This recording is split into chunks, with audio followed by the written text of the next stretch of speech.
station of Fox Sports. We are Baltimore. We are Southwest. Rodney back to the plate.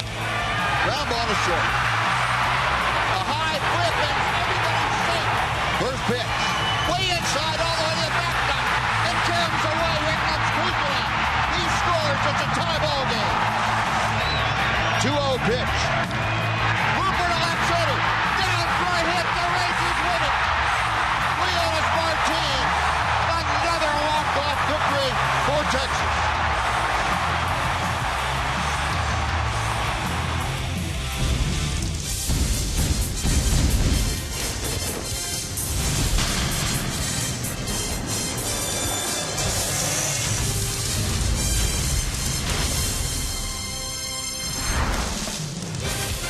Texas Rangers baseball is presented by AT Uverse TV.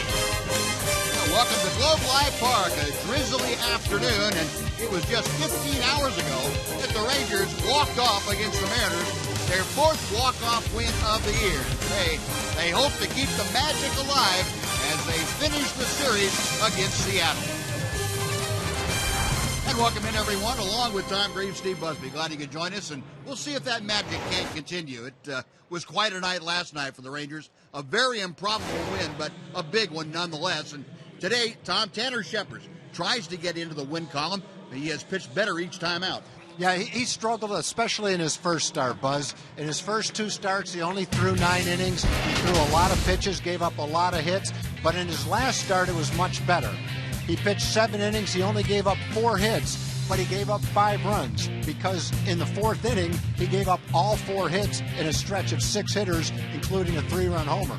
Before that, after that, it was 10 out of 11 retired. No hits the first 3 innings, no hits the last 3 innings. So it was much better. Doesn't look good with 5 runs in 7 innings, but he threw the ball pretty well, and hopefully it'll carry over today. Hopefully you can remove that little speed bump that Tanner has run into the last couple of times out, and he'll have some help.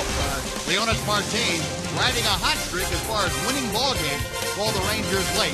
He and the Rangers taking on the Mariners. Starting lineups first pitch right after this.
best of 3 with seamless connectivity. And by Southwest Airlines. Find Southwest Airlines fares online only at southwest.com. Now, before we get things underway here at Globe Life Park, we'll go down to the field. Aaron Hardigan standing by. Aaron. Hey, Tanner Shepard's looking to earn that role in the rotation and discussed earlier a quality that it might take to do so. I think the whole game of baseball is kind of all mental. I think all of us are talented and we all have the physical ability. I think, the guys that could take the next step is if they're mentally strong. Rain or shine, he's mentally ready to go today, guys. Back to you, Buzz. All right, thanks, Aaron. Welcome aboard, by the way. Glad to see you down there. I wish it were under different weather conditions, but we'll have to deal with it as best we possibly can. And certainly Tanner Shepard will deal with the Mariners lineup, and it looks like this, put up by Lloyd McClendon. Abraham Almonte, we'll show you that in just a second, but Abraham Almonte stepping in to start things off. And the first pitch of the afternoon is right down through there for strike one. Almonte, the switch hitter, hitting at .237 with a home run and 6 driven in. 0-1 pitch, and the breaking ball darts off the plate inside. It's 1 ball and 1 strike. Tanner Shepard, we talked about the 7 good innings, or at least 6 good innings last time, with 1 kind of a clunker inning that hurt him. There's a strike, 1-2. And Tanner basically trying to do the same kind of thing that he saw Robbie Ross do, and that's be aggressive, pitch the same way, mentally anyway, that he did coming out of the bullpen. 1-2 pitch, yeah, just missed. 57-degree afternoon with a light mist falling at Globe Life Park. 2-2. Call strike 3. That one tailed back to the corner. And Tanner Shepard, the strikeout of Almonte, and that's how we get things underway. We'll take a look at the rest of the Mariners order this afternoon. Brad Miller is next. Robinson Cano DHs this afternoon. Corey Hart bats cleanup, plays right field. Kyle Seager at third. Nick Franklin, the second baseman, hits 6th. Justin Smoke, Dustin Ackley in left, and John Buck catches today and bats 9th. Well, here's Brad Miller, left-handed hitting shortstop, and he checked his swing on the breaking ball. It's 1-0. Our Sonic scouting report for Tanner: 0-1, an ERA of 7.88 after 3 starts. We've talked about how his last start was by far his best start. 13 of the 14 runs that he has allowed have come after 2 outs. His last start, he pitched 7 innings through 96 pitches. For the most part, except for the 4th inning, he was in command of that ball game. Gave up 4 hits. They all came in the 4th inning within 6 batters, and one of them, unfortunately, was a 3-run homer by Robbie Grossman. So all 5 runs came in the 4th inning. But I think he did enough good things in that game where he should be able to build off it and hopefully take it into this game today. Miller lost the 2-1 pitch high in the air, and that will twist out of play to even the count. Miller hitting an even 200. 3 home runs, 6 driven in. The everyday shortstop for Lloyd McClendon's club. Tanner Shepard studying the sign from J.P. Arancibia. And another foul ball off to the left. Now, the other thing that was unusual about that game against Houston that he pitched, not only did they only get 4 hits in the game, and they all came within 6 batters in the 4th inning, all 4 of the batters who got the hits bunched together were hitting well below 200. So it was kind of a fluky type of a game. And then in the first 3 innings, there was only 1 base runner. That was a hit by pitch. And in the last 3 innings, there was only 1 base runner, and that was by a hit by pitch. So kind of a strange game for Tanner. Yeah. But definitely an improvement over his first 2 starts. 2-2 is a changeup that's low. And the count has run full to Brad Miller. Miller hitting second. Will be followed by the DH, Robinson Cano, here in the first inning. Rangers have won 2 of the first 3. Trying to make it 3 out of 4 in this series. Up the middle, under the feet of the leaping Shepard, into center field, a base hit.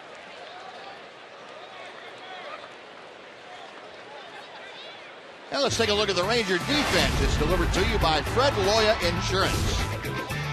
Outfield, very familiar one. Shin-Soo Choo is in left field. Leonis Martin in center. Alex Rios in right. Fielder at first. Murphy and Andrews up the middle. Kevin Kuzmanoff at third.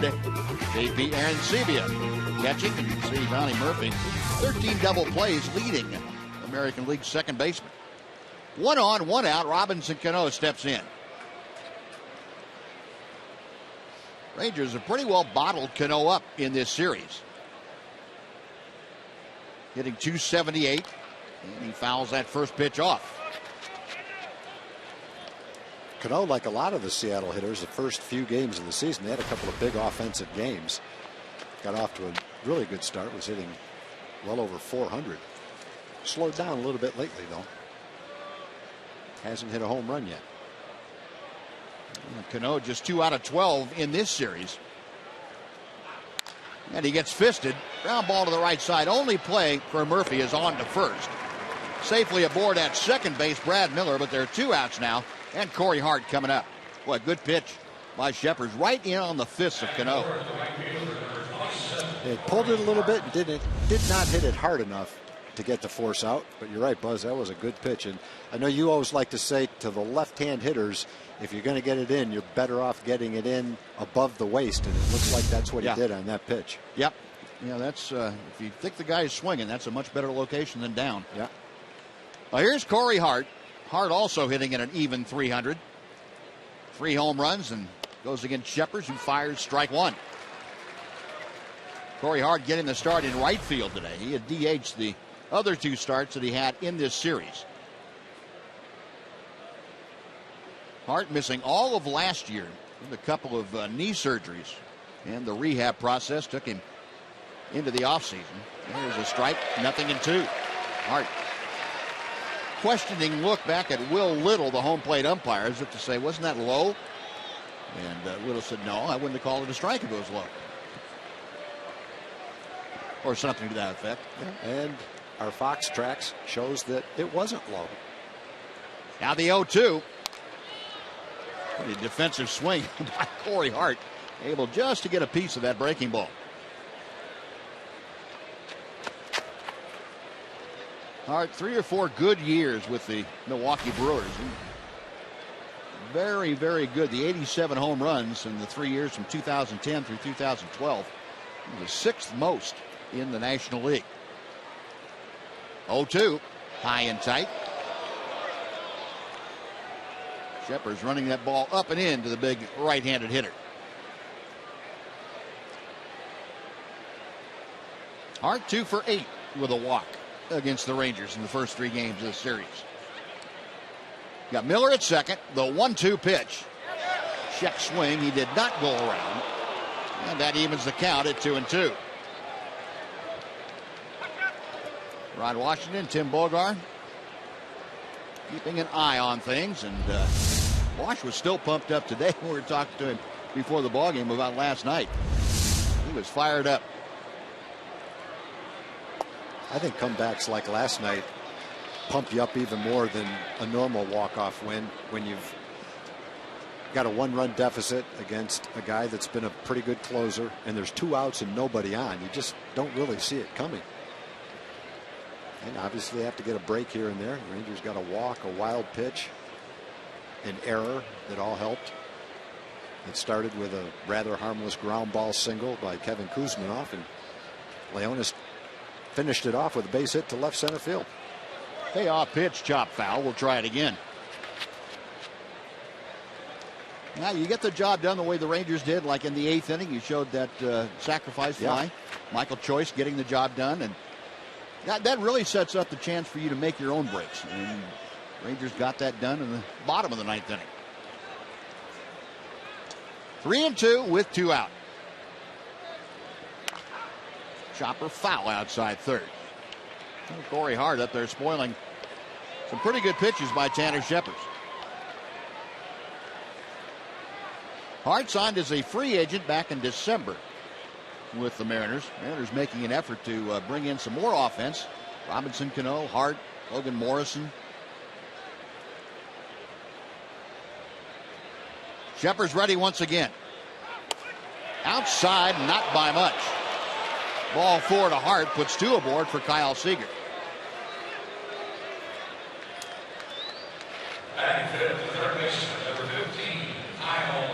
Shepard had Hart down 0-2 and then couldn't finish him off. And we'll see if that jumps back to bite him here in the early going. Kyle Seager, a 156 hitter, but in this ballpark, forget about what the season average says. Seager hitting .360 in his career here at Globe Life Park. Breaking ball, that nibbles at the inside corner for a strike.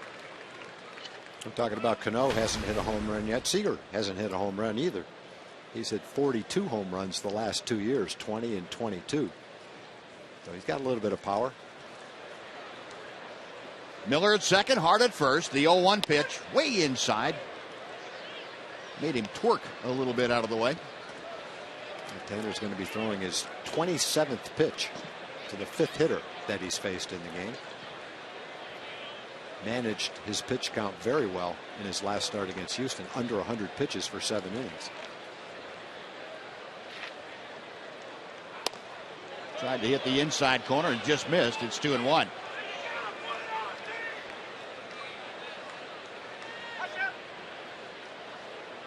Look at our Fox tracks, the pitch tracker for you. That fastball tried to tail back to the inside corner. Seager against Tanner Shepard, 1 for 3 in a limited number of appearances. Pulls that pitch foul, and that evens the count now at 2-2.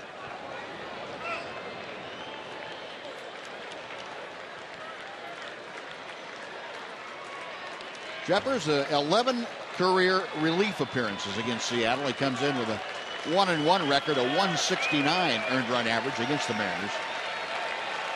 This, of course, is a 4th major league start. The 27-year-old right-hander trying to get his first W of the year. The 2-2 pitch. We'll try it again. It's out in front of that ball, just ticked it.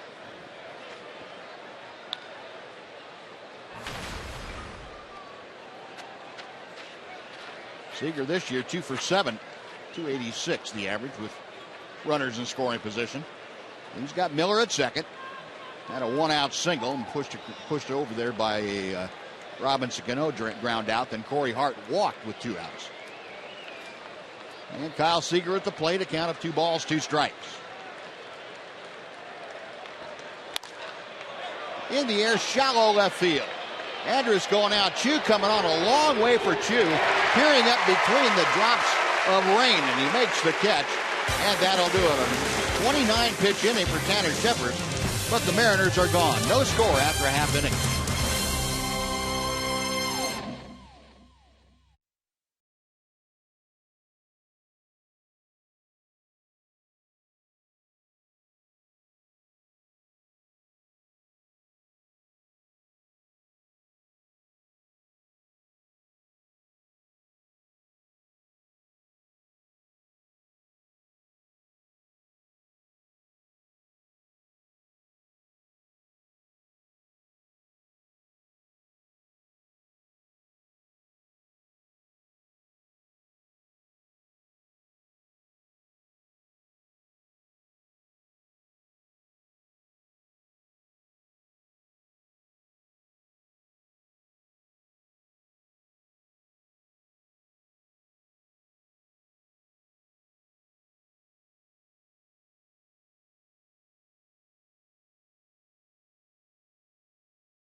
The top of the first, now the Rangers coming to bat. And Ron Washington has put this lineup forth. Shin-Soo Choo, the left fielder, will lead off. He'll be followed by Elvis Andrus and Alex Rios. Prince Fielder bats cleanup. Kevin Kuzmanoff is fifth. Mitch Moreland DHs and hits sixth. Donnie Murphy is at second. Leonis Martin, last night's hero, in center field, hitting eighth. And J.P. Arancibia catching, batting ninth. And on the mound is Erasmo Ramirez, and we will check the Sonic scouting report for him. He's had 3 starts. His first start was terrific. The last 2 have not been great. He's 1-2 with a 5.63 ERA. Opponent's batting average is .290. Right-hand hitters are doing the damage at a .333 clip. He's been in 3 games versus the Rangers, 1 start. No wins, no losses, but he's pitched pretty well, a .238 ERA, and all 3 appearances have been in this ballpark. Shin-Soo Choo leading off for the Rangers, and Ramirez's first pitch is on the outside corner for strike 1. Choo at .283, and on-base percentage still hovering around the .420 mark, .418. And a ground ball off of Ramirez. He will recover and throw, and he got it. Ramirez slapping his glove down. That got him where the glove wasn't. That came up off his arm, maybe hit him in the chest.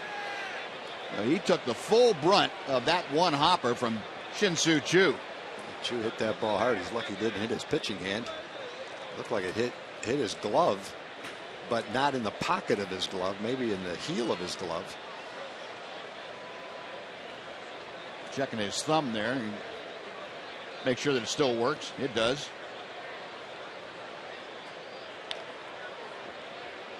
Yeah, we got enough padding there to where you wouldn't think there was any serious damage done. It's just one where you probably have to suck it up and kind of live with the pain. Missed the soft part of his glove and hit the heel of his glove. Maybe got a little skin along with it. Yeah. He's going to be okay after being checked out by the trainer for the Mariners. So 1 out. One very tough out for Ramirez. And Elvis Andrus comes out. Ramirez's first start of the year was at the Angels. 7 innings, 2 runs, didn't walk a batter, struck out 6. Had a terrific start. Since that time, he's walked 6 batters in 9 innings. And he's a guy that walked about a batter and a half per 9 innings in the minor leagues. He has struggled with his command anyway in his last 2 starts against the A's, which if you're going to struggle with walks, that's a team that might happen against. Yeah. Yeah, and it got to the point where Lloyd McClendon, the skipper, had to have a little talk with him and say, hey, come on now, get back in the strike zone. That's the kind of pitcher you are. Thought maybe the young guy had maybe forgotten what had gotten him to the big leagues. That's the ability to throw strikes with all of his pitches. 1-1, the count to Elvis. Call strike on the inside corner. Looked like Elvis was looking away, and Ramirez came in and got the plate, inside part of the plate. 1-2 the count. One of those borderline pitches that can go either way. That one went the way of the pitcher. That's way inside. It's 2-2 now to Andrus. Elvis, as you saw, a .305 hitter. A home run, 3 driven in. The 2-2 offering. Well, he is really trying to crowd Elvis. The last 3 pitches have either been on the corner or off the inside corner. The count has gone full. Ramirez staying right on top of the pitching rubber. Getting the sign, the payoff pitch. Hard hit, fair ball down the line, headed toward the corner. Ackley plays the carom. Elvis checking into second with a 1-out double, and that was a rifle shot right over the bat. Well, Ramirez definitely made Elvis aware of the fastball in. And with a 3-2 count, Ramirez is not going to try to pound him way in and walk him. He wants to throw a strike. And when that one caught the plate, Elvis was ready for it. Hit it sharply right on the good part of the bat. Ball tailing in, inside part of the plate. But I think the fact that Elvis was aware of that allowed him to be quick and hit the ball by Seager down the line. They're pretty tough against any major league hitter to constantly throw them inside and not expect bad things to happen. And you pitch inside for effect. and then go away to get a guy out. But Elvis saw enough pitches in there, quickened his bat up, and he is in scoring position now for Alex Rios. Rios at 276, a home run and 7 RBI. And he takes the pitch low. It's 2-0.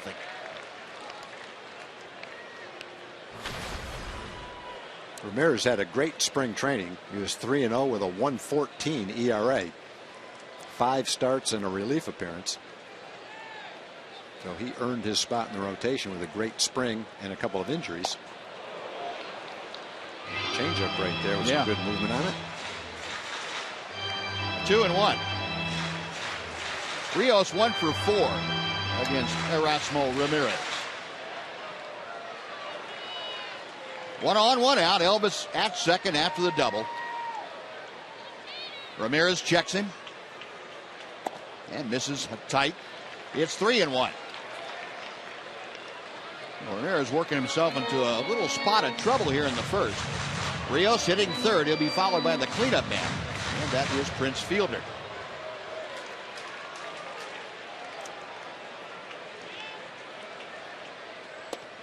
Threw him a changeup again on a fastball count, and it's a full count to Rios.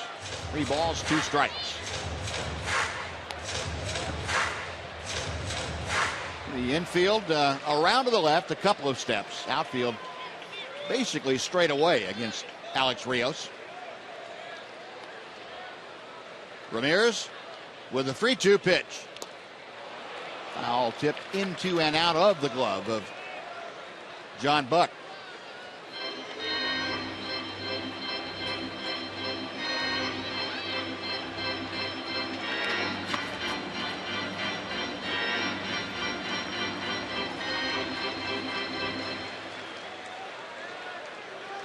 Ramirez looking in for the sign and picks out one that he is reasonably happy with, or he doesn't. Time is called now. John Buck called time. I want to make sure that there was some commitment on Ramirez's part as to what to throw. Now he is set. Another 3-2 is coming. Got him swinging. Threw him 3 straight changeups. So 2 outs. Prince Fielder coming up. We'll take a look at the Mariner defense for you. Ackley in left, Almonte in center. Corey Hart to start in right field. Smoke at first. Franklin gets a start at second base today. Brad Miller, the shortstop. Kyle Seager at third. John Buck behind the plate. And Erasmo Ramirez is on the hill. And they're not even going to mess with Prince Fielder here in the first inning. Lloyd McClendon opting to give the big fella an intentional walk. Well, probably a smart thing to do with Prince's reputation. On the other hand, maybe the Rangers' hottest hitter has been Kevin Kuzminoff the last 5 or 6 days. He got that 2-out rally started last night in the 9th inning.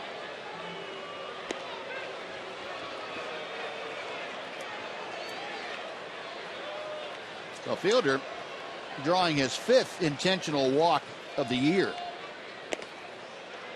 And that is the 4th wide one. That's his 5th intentional walk in the last 7 games. Boy, McClendon says he's not going to beat us here in the first inning. So first and second now for Kevin Kuzminoff. You mentioned it, Tom, the hottest Ranger hitter, a 7-game hitting streak since joining the ball club in Boston. .417 is the average, and 1148 on base plus slugging.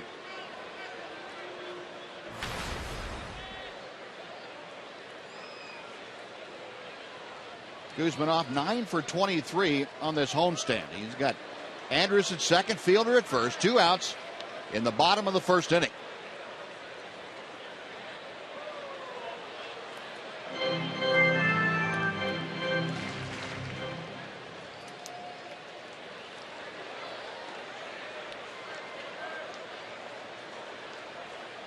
Ramirez, a long look in. Now he's ready.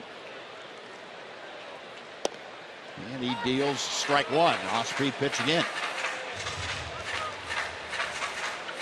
Kuzminoff recalled when Adrian Beltre came down with a strained quad. Kuzminoff had gotten off to a good start with Round Rock. He hit .313 in 4 games with the Express. Carried that right over to the big leagues. Not a rip at that pitch up and away, and he's down in the count now, 0-2.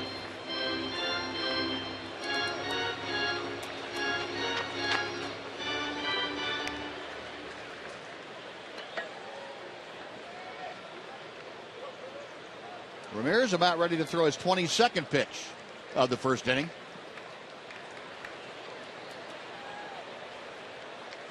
It is on the way. Pops out of the glove of John Buck. 1 ball and 2 strikes.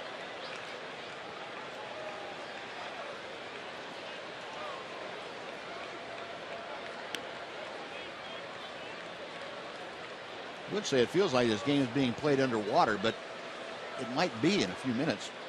If this stuff gets any heavier. It's kind of a misty drizzle falling. Definitely enough to make the grass slippery. Fouled back. Yeah, this is the kind of day where you don't want to take anything for granted when you're running. You don't want to take for granted that an infielder is going to pick the ball up and make an accurate throw, or the outfielder is going to have an easy play to catch a one-hopper. Run everything out, because you could very easily see some strange-looking throws and plays. A field like this. Still 1-2. Another pitch fouled out of play. Well, both pitchers being forced to extend themselves a little bit in the first inning. Tanner threw almost 30 pitches. This will be 25 for Ramirez, although 4 of them are 4 balls on the intentional walk.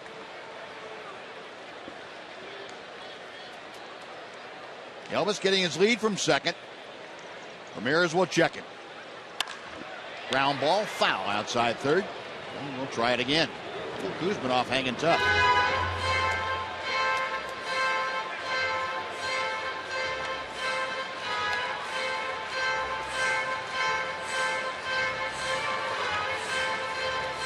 A Thursday afternoon crowd, and if they believed the forecast, they dressed appropriately for a 70-degree sunny afternoon. But it has not turned that way yet.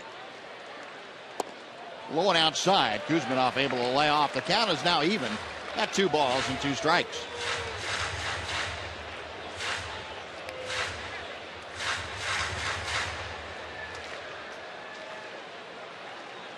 Andrus at second, Fielder at first. Ramirez getting set to throw the 8th pitch of the at-bat to Kuzminoff.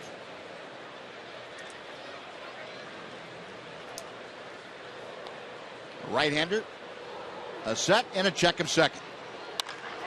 Big hit down the left field line. Elvis will score. Fielder chugging around second. He will be held at third. It's an RBI double by Kevin Kuzminoff, and the intentional walk backfires. The Rangers lead 1-0. Well, we're talking about Kevin being the hottest Ranger hitter, and he had to battle in that bat. A lot of off-speed pitches from Ramirez, change-ups and breaking balls. And it looked like the ball that he ripped down the line was a breaking ball.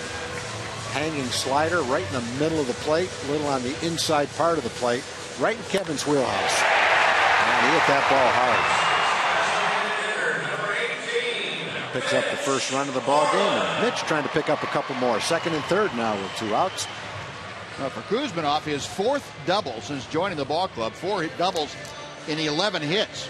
He also threw a home run in there, and a long first inning for Erasmo Ramirez. It's got even longer as Kuzminoff made him pay. Rick Waits, pitching coach, out to the mound. A little note about Rick Waits, too. It was on this date in 1973 that Rick Waits made his debut with the Rangers. The only game he ever pitched for Texas. Yeah, Rick got, I can't remember who was in that trade, but he got traded to Cleveland. I'm not sure what trade that was. Gaylord Perry, maybe. Mitch Moreland, a rip and a miss at the changeup. Moreland at 250, coming off the game last night. He was 0 for 2, but had a couple of walks. And none bigger than the 9th inning walk that kept that inning alive. He scored the winning run. Fielder at third, Kuzminoff at second. A run across for the Rangers. 0-2. He started Mitch off with a couple of off-speed pitches, 80 miles an hour. A lot of hitters in that situation going up looking for the first fastball that they can rip with a couple of men on base, and he fooled Mitch with those two slower pitches. Infield well around to the right. Outfield straight away for Moreland. In the dirt, it gets away from Buck, but not far enough away for a Prince fielder to risk coming down the line.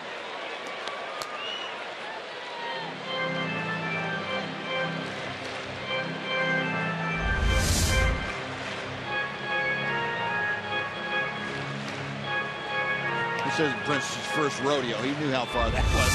But no, I'm not. No. 1-2 to Moreland.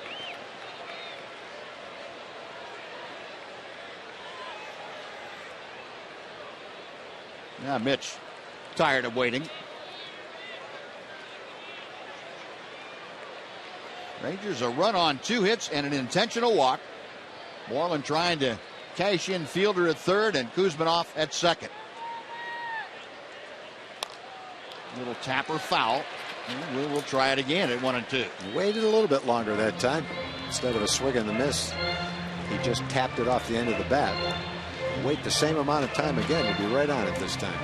And he has thrown a lot of off-speed pitches in the first inning. Yeah. I would have to say much more than half of the pitches. Sure seems like that he's thrown. Be pitch number 32 for Ramirez. And again, Moreland, that's plenty long enough. I'll wait. And Buck going to go out now and talk to Ramirez. Ramirez in his last 2 starts has averaged about 20 pitches per inning. Through 94 pitches in 5 innings, 83 pitches in 4 innings. That was after the 7-inning excellent start that he had at the Angels in his first start of the season. And he's on his way to the same kind of game today. Well, that conference concluded. Ramirez back up on top of the hill. Buck down behind home plate. And Moreland waiting. Another 1-2 pitch. Tried the fastball, but was not going to get that anywhere near the strike zone to get healthy. 2-2. Fielder, the intentional walk. And then Kuzminoff made Lloyd McClendon's club pay for it with a ringing double into the left field corner. Up the middle, base hit to center field. Fielder scores, Kuzminoff being waved home. The throw is cut off, and Mitch Moreland, a 2-run single. The Rangers lead 3-0. There were a couple of huge 2-out hits. Those are the kind of hits you have to cash in on. Walsh was talking about that the other day. You get your opportunities when you're not scoring runs. You just have to cash in. The Rangers have been struggling with men in scoring position. But right off the bat in the first inning today, they get 2 big hits. And that was just a case of Mitch seeing that same pitch about 5 times in that at bat. He kept throwing them off-speed pitches, 1 fastball for a ball. But other than that, it was all change-ups. He was way out in front of the first 2. He ticked the third one, fouled it off. And then on the fourth one, he waited long enough to line it into center field. Now here's Donnie Murphy, who takes high for ball 1. And both Kuzminoff and Moreland were down in the count 0-2, and Ramirez could not put them away. Ends up giving run-scoring hits to both of them. Now Moreland at first now with 2 outs, 3 runs across. Donnie Murphy, as you saw, a 200 hitter. Takes the pitch outside. It's 2-0. Murphy getting the start at second today. This is his 9th game as a starter. All of them have been at second. 2-1. Now the Rangers have been having trouble lately hitting with runners in scoring position, but that has changed today. They are 2 for 3 with runners in scoring position. They had dropped down to 5th in the American League. And a topper out to short. Miller on to first. That'll do it. But the Rangers scored 3 times on 3 hits and lead 1. After 1, Rangers 3, Mariners nothing. Fox Sports Southwest.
today, along with the nachos and all the other goodies.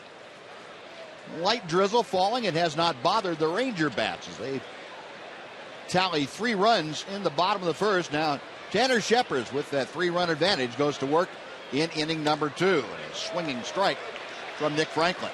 That's just what you want to see from Tanner in this inning. After a long first inning, the Rangers scored 3. And now you'd love to see Tanner come out and 10 or 11 pitches, get right back in the dugout.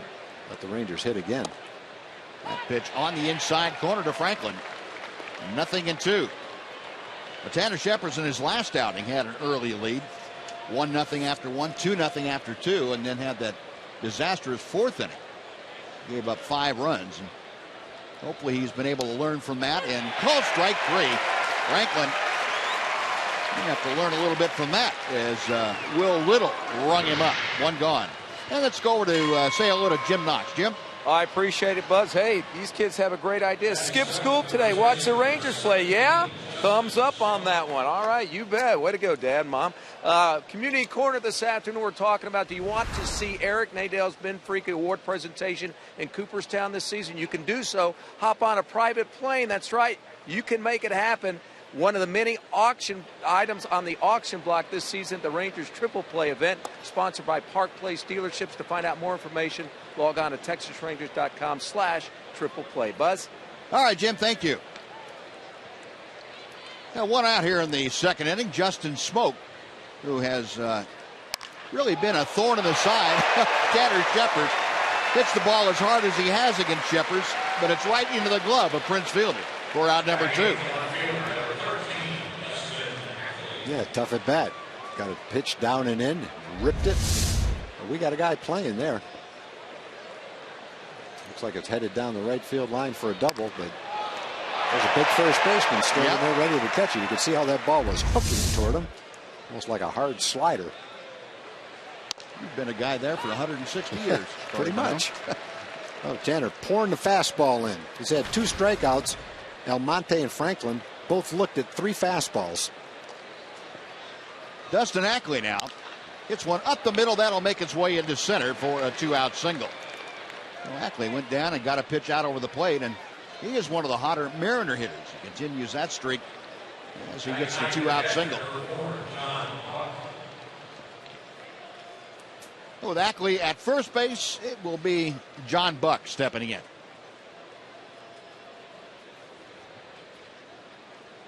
Buck in just his 3rd start of the year behind the plate, backing up Mike Zunino. Buck 1 for 7 in the early going.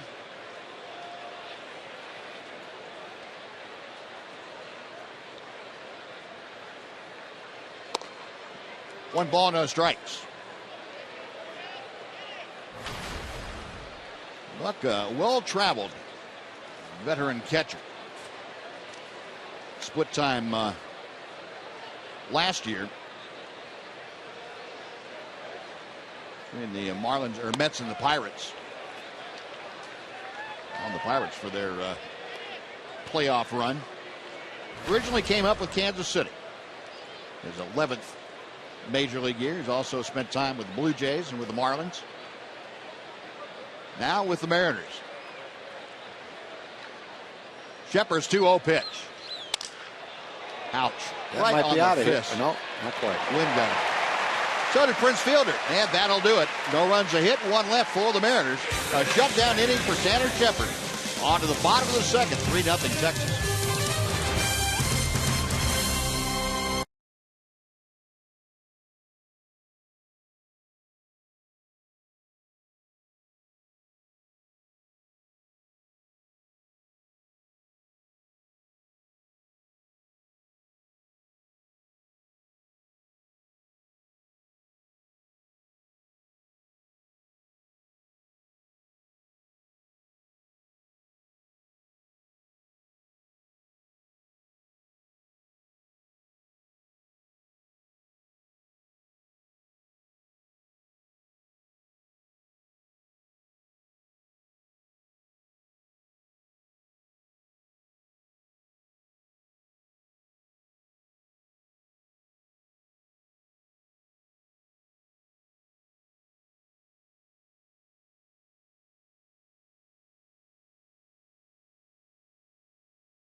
for a chance to have it shown on our upcoming broadcast. All that thanks to the good folks at AT&T. Simply use hashtag SouthwestFanPhoto, and your photo might be selected to be aired during the season. Already started doing that on our telecast and having some fun with it. Glad to see all the folks interested in taking part. Rangers come to bat in the bottom of the second. Leonis Martin to start it off. J.P. Arancibia and Shin-Soo Choo to follow. A bunt, and it is foul. Home plate umpire Will Little got himself in real good position to make that call, looking right down the third baseline as John Buck plucked it out of the air. Well, Ted Barrett had pretty much the exact same call in last night's game. Same position, same bunt. Yep. Right to the catcher, different catcher. Same call. Last night's hero, Leonis Martin, his third walk-off hit in the last year for the Rangers. It's tied him with Adrian Beltre for the most in that time. 277 overall. Hits one hard, but pulled foul outside first. No balls and 2 strikes.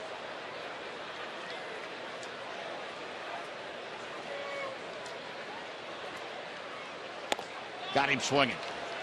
Went up with a fastball, and Leonis Martin couldn't quite catch up. That's out number 1. Second strikeout for Ramirez.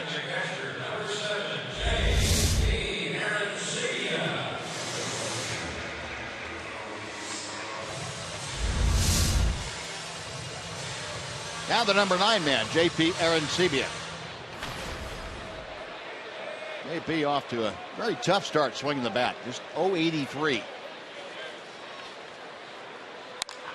First ball swinging. That ball's hit well to right field. Going back his heart on the warning track, and he reaches up to haul it in.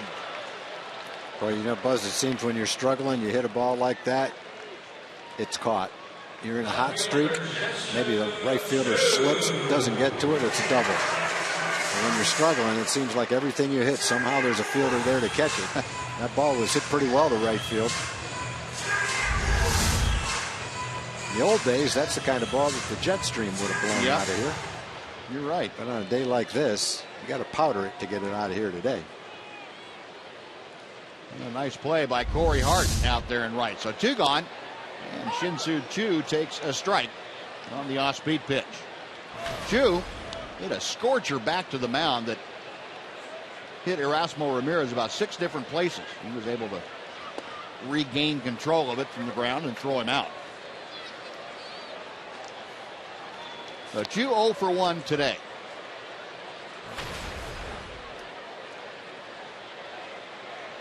Last 6 ball games on this homestand, 182 for Choo. And that came on the heels of a 6-game hitting streak for him. It saw him hit 450.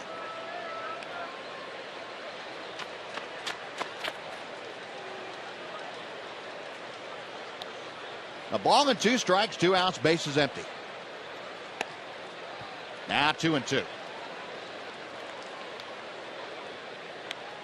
Choo coming into play today, a 5th in the American League with a dozen walks. And that's why the on-base percentage up where it is. And he drives one high and deep to right field. There it goes. Goodbye.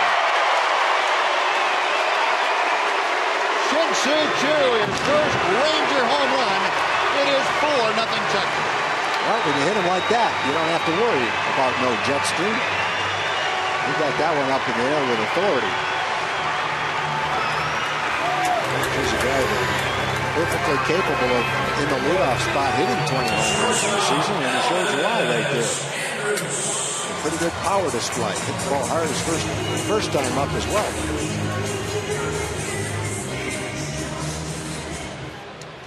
You know, high fives all around.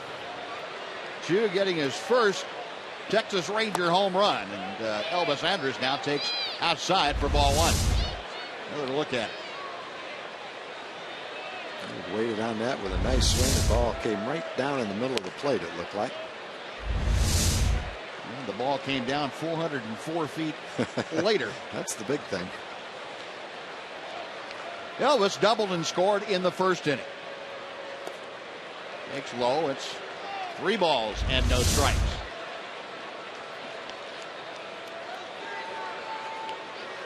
He knows it.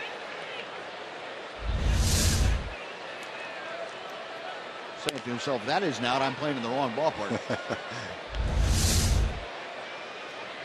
Well out of here over the bullpen out there. Into the seats.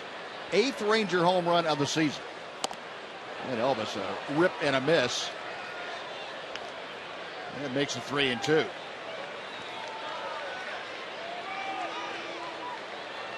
Elvis with his double in the first has now hit safely in 15 of the first 16 Ranger games this year. Payoff pitch. Outside, ball 4. Here's a board with a 2-out pass.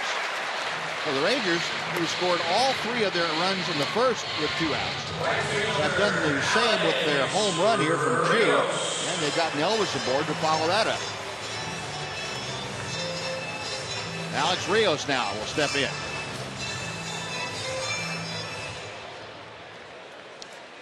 Rios struck out on a 3-2 pitch in the first. So a lot of changeups that time around.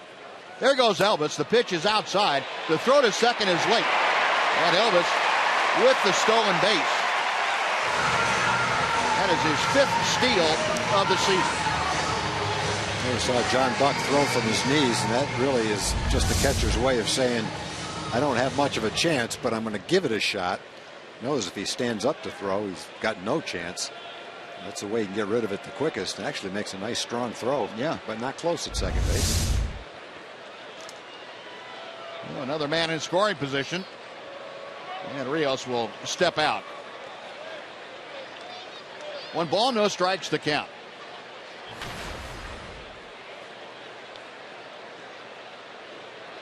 Ramirez set.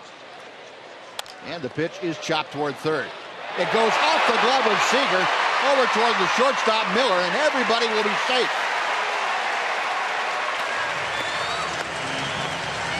Well, one of those days where Seager, normally a sure-handed third baseman, maybe the conditions of the field not to his liking. Ball just came up, went off his glove for an error. One of those do-or-die plays. It takes a big hop. He can't get it on the big hop, so he's got to catch it on the hop, and it wasn't a short hop. It was another pretty big hop, which makes it even tougher. If you can catch the short hop right near the ground, it's not that hard, but this one takes a big hop on him and becomes a pretty tough play. Well, they haven't scored it yet. I would assume that's going to be an error. Be a base hit. It'll be a base hit. Okay.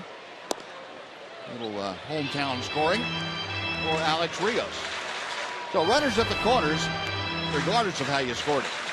Prince Fielder drew the intentional walk in the first, and that set up the 3-run outburst. Kuzminoff and Moreland followed with the run-scoring hits. 1-0 pitch. 2 balls, no strikes.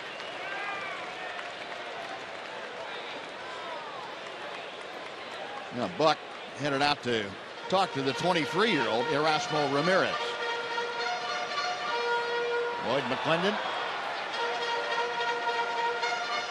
hasn't used the pitching problems as an excuse by any means, but Mariners, like the Rangers, have been hit in starting rotation, losing a couple of starters they were depending on. Taijuan Walker, their fine young right-hander, and Masashi Iwakuma, both unavailable. 2-0, the count to Fielder. Second baseman Franklin down to a knee, and he will throw out Prince. But Rangers get a run on Chu's home run. They strand 2. And after 2, it's the Rangers 4, the Mariners nothing on Fox Sports Southwest.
Game with MLB.com at bat for your favorite mobile phone or tablet. You can get a live look-ins to the ball games, instant replay, scores, stats, audio, free MLB.TV game of the day, and a whole lot more. Base hit by Abraham Almonte to start the third inning. You can download the MLB.com at bat app at the App Store, or you can visit TexasRangers.com today for more information. Well, Almonte the first time up took 3 fastballs and struck out. That time he didn't waste any time. He went up there swinging. Had a base hit right off the bat. Third hit of the afternoon against Tanner Scheppers. 1 on, nobody out. Brad Miller, who had the first base hit back in the first, steps to the plate. Miller rifled one right back through the middle his first time. And the changeup floats outside. 1 ball and no strikes. Mariners got off to a great start this year. They went into Anaheim and swept the Angels 10-3, 8-3, and 8-2. They scored 26 runs in their first 3 ball games. They beat Jared Weaver. They beat C.J. Wilson. And whatever offensive statistics the individual players have, that's where they got them. Since that time, they've gone 4-7. And scored 29 runs in 11 games. So they got 26 in their first 3, and they've had 29 in the 11 games since then. 8 times 3 or less. And Scheppers losing command of the strike zone. He's fallen behind 3-0. He's going to get a visit from J.P. Arancibia. And this is kind of what happened last time out. Scheppers got into that 4th inning and just couldn't find the release point any further. Not that he walked a lot of people, but he was behind everybody in that inning, and they got to him for base hits and 1 walk in the contest. 3-0 pitch on the way to Miller. There's a strike. And 3-1 the count. Miller hitting second in the order. He'll be followed by the DH, Robinson Cano. Rangers up 4-0. And Almonte, the leadoff man, is aboard. Scheppers looking at that double play. Out of play. 3-2.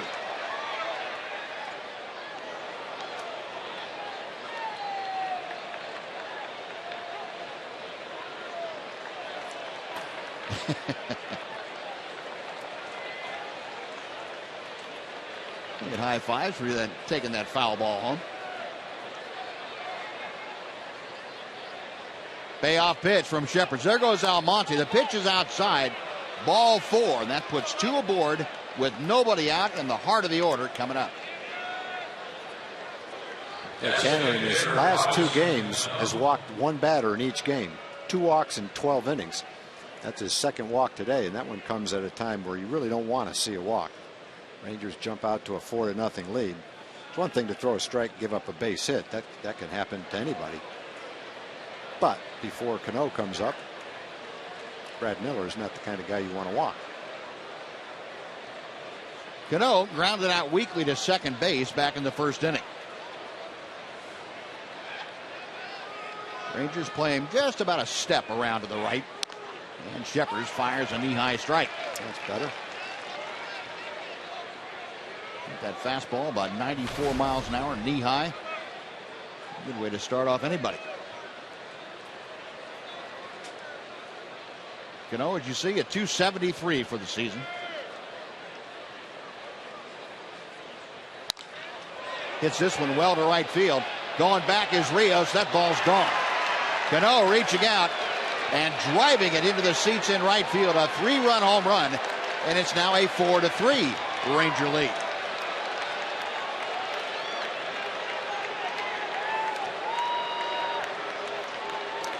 A walk kind of puts you in the mode where you feel like you have to throw strikes, get ahead with a fastball. Guy's a good hitter. Throw him another fastball, and he was ready for that one. Trying to throw it away, and that's not away. That's more toward the center of the plate.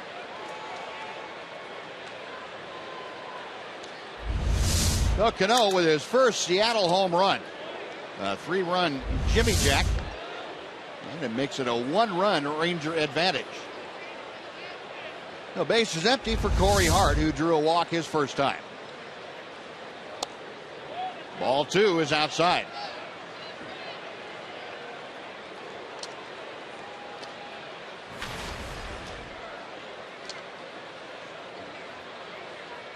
Shepard to the line.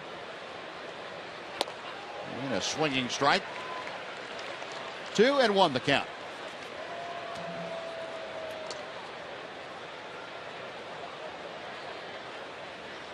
Hart with his second walk in this series. He's 2 for 8. Shepard's falling behind again, 3-1 now.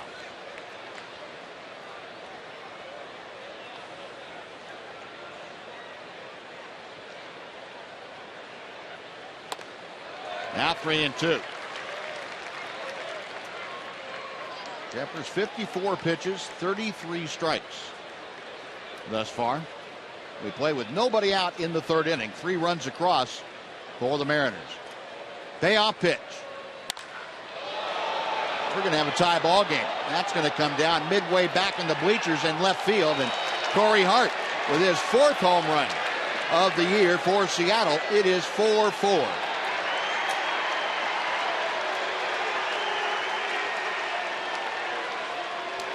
Again, you get in a position where you need to throw a strike. You want to throw a strike. You throw a fastball. You get the strike, but probably not in the location that you wanted it against a guy that's got home run power. And we've seen it back-to-back times. Trying to throw the ball away. It comes in, and he's ready for it. Mike Maddox out to have a chat with Shepard and Aaron Sevier. So 2 home runs in the inning, a brand new ball game now. And Kyle Seager, the number 5 hitter, is at the plate. And a breaking ball. Shepard's trying to change things up a little bit. Missed inside. 1 ball, no strikes. Seager, a fly ball to left back in the first inning.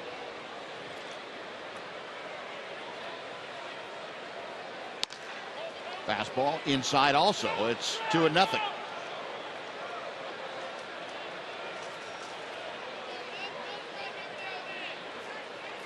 Mike Maddox right on that top step, keeping a very close eye on Tanner Shepard. 2-1.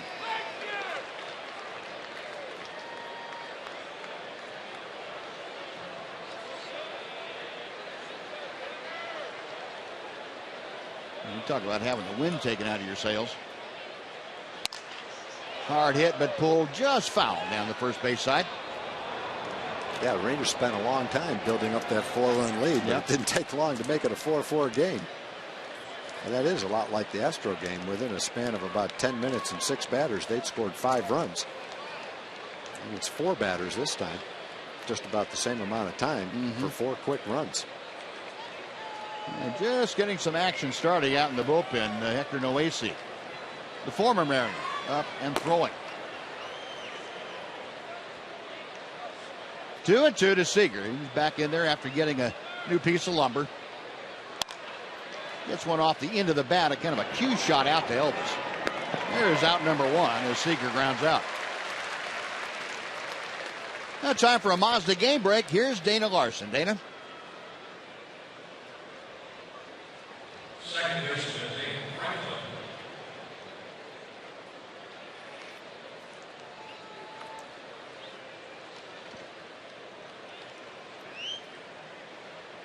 All right, Dana, thank you. Here we're locked in a 4-4 ball game now after the uprising by the Mariners. And Nick Franklin, who was called out on strikes in the second, takes outside for ball 1. Franklin just recalled from Tacoma, the AAA affiliate of the Mariners, yesterday. Logan Morrison had to go on the disabled list with a strained hamstring. So the second baseman / outfielder Nick Franklin called up. He was hitting .395 at AAA. Takes outside here. It's 3 balls and no strikes. First pitch that Franklin saw from Yu Darvish last night. He hit for a triple to deepest right center field. And he draws a 1-out walk from Shepard here in the third. Second walk of the inning, third walk of the game. First baseman, Justin Smoke. Well, Mac Maddox saying to the bullpen, get Noesi going a little bit faster. Justin Smoke lined out to Prince Fielder. That with one out in the second inning. Mentioned that Smoke had pretty good success against Tanner Shepard, and that probably is an understatement. Prior to that first at bat, he had been 3 for 3 with 2 home runs. Well, he probably hit that out that he lined to Prince Fielder as hard as he hit either one of the home runs. Yeah, no doubt. It was a hooking line shot. Tanner's looking for a hooking ground ball right to the second baseman right here. Get out of this inning. 66 pitches coming up.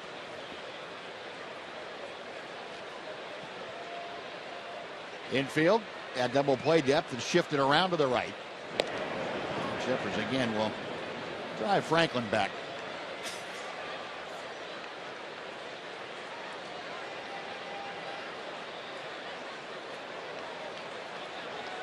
Aaron Sebia flashing the signs out. Hit well to right field. That's down for a hit. Over to cut it off is Rios. Around second, headed for third is Franklin. And the Mariners now with runners at the corners and just one out for Dustin Ackley. And that is going to do it for Tanner Shepard. Ron Washington on his way to the mound, and the mystery for Tanner continues. Had it pretty well under control through the first 2 innings, and all of a sudden in this third inning, a single walk, 3-run home run, solo home run, got an out, then a walk and a base hit. So that's going to do it. Shepard will go 2 1/3, and he will leave with runners at first and third as Hector Noesi comes on while the big right-hander makes his way in from the bullpen. We will take a timeout. Back after this on Fox Sports Southwest.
He goes 2 1/3. Hector Noesi, the 27-year-old right-hander, acquired just this past week from the Mariners by the Rangers, on now for his second outing in a Texas uniform. The first one went very well. He pitched 2 1/3, gave up a hit, no walks, had a couple of strikeouts in that game. He's got a chance to pitch 2, 3, 4 innings maybe, get himself a win today. Faces this one man on first and third, 1-out jam though. Trying to get a ground ball, get a double play, get out of the inning, keep it a 4-4 ball game. And Dustin Ackley promptly smashes the first pitch foul down the right side. Back into the seats, it's 0-1. Ackley a base hit in the second inning. Tanner Shepard's in 2 1/3, gave up 6 hits. He had 3 walks, 2 strikeouts, and a pair of home runs.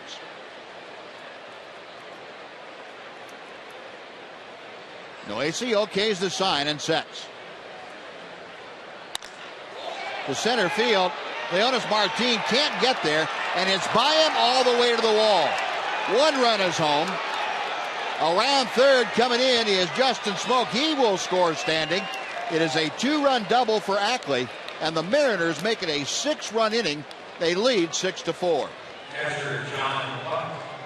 It looked like Leonis was going to try to cut that ball off if he could, but the ball was hit pretty hard, and he wasn't able to cut it off, and the ball rolled all the way to the wall. And a pretty good fastball right near the middle of the plate. Pretty good fastball for the hitter. You can see Leonis playing over in left center field, so he's got a long way to go. Was not able to get there and cut it off. A 6th spot in the 3rd, and the Mariners have taken the lead. John Buck, first ball swinging, chops it foul at the plate. 0-1. That closes the book on Tanner Scheppers. He is charged with all 6 runs. They're all earned. John Buck, a pop out. Back in the 2nd inning. Ackley at second, still just 1 out here in the 3rd inning.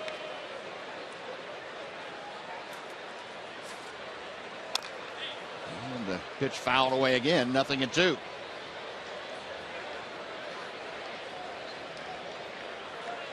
Well, Tanner Scheppers trying to figure this thing out. It's discouraging for him, being able to go to sail along and through a reasonably long period of time in a ball game, and then all of a sudden, like somebody flipped a switch and nothing goes right. Control, and seems like every mistake you make is hammered. This one sliced down the right field line. It is just foul. And John Buck's bid for extra bases, foul by not very much down there.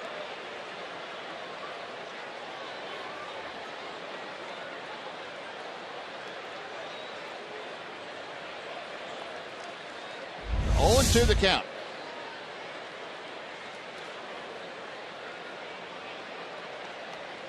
Mariners' 6-run output ties their single season high for 2014. Noesi with the 0-2 pitch. He just missed, and it's 1-2.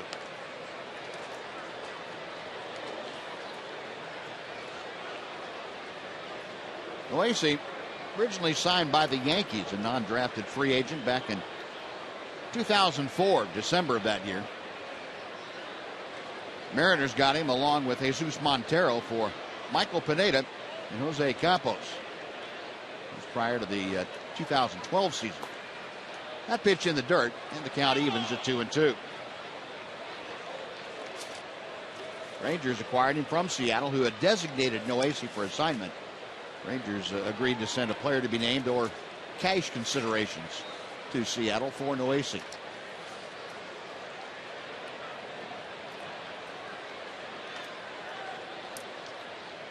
Buck waiting as Noesi studies the signs.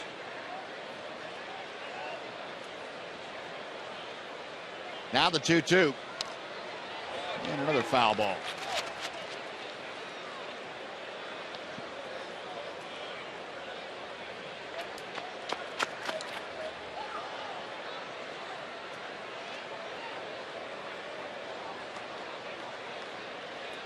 Noesi from the Dominican Republic.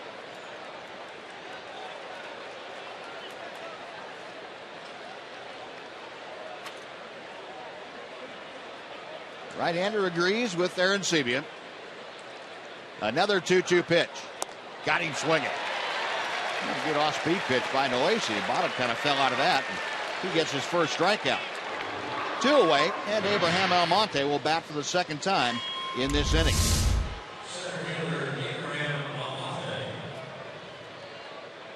Almonte got it going. First pitch base hit to right field. Started off this 6-run inning.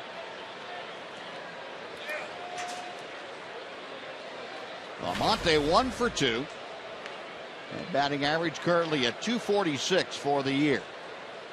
Got Ackley at second base with 2 outs. 1 ball, no strikes.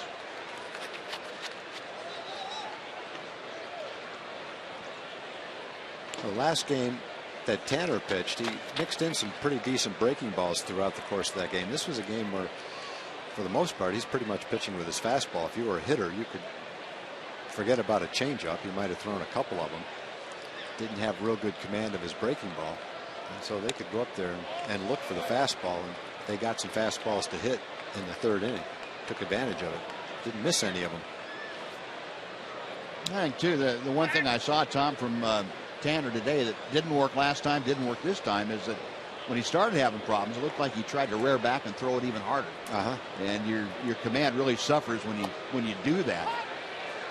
But that's one of those things that, as a starter, you're trying to figure out, when I get into trouble, how do I adjust to it? What do I do differently to get out of trouble? And generally, the idea is not to try and throw as hard as you possibly can. It's to make better quality pitches, which means location. Sure. Yeah, a few more miles an hour in a bad location that's right up the hitter's alley. Yeah. 2-1 the count to Almonte.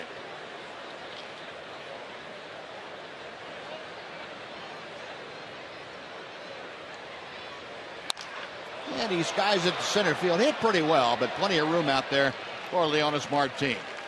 That'll do it, but it's a 6-spot for the Mariners. 6 runs with 1 man left on board. After 2.5, it's now Seattle 6, Texas 4. Fox Sports Southwest.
Where Seattle.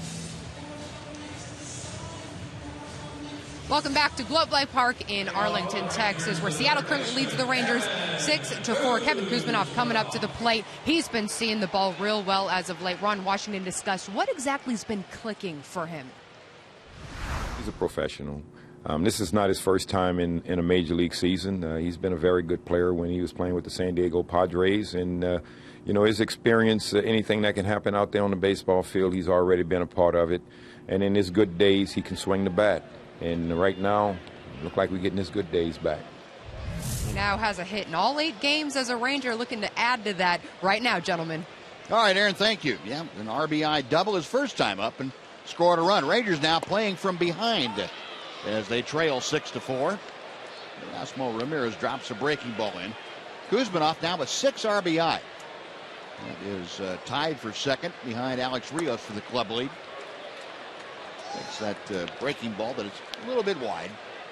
1-1 the count.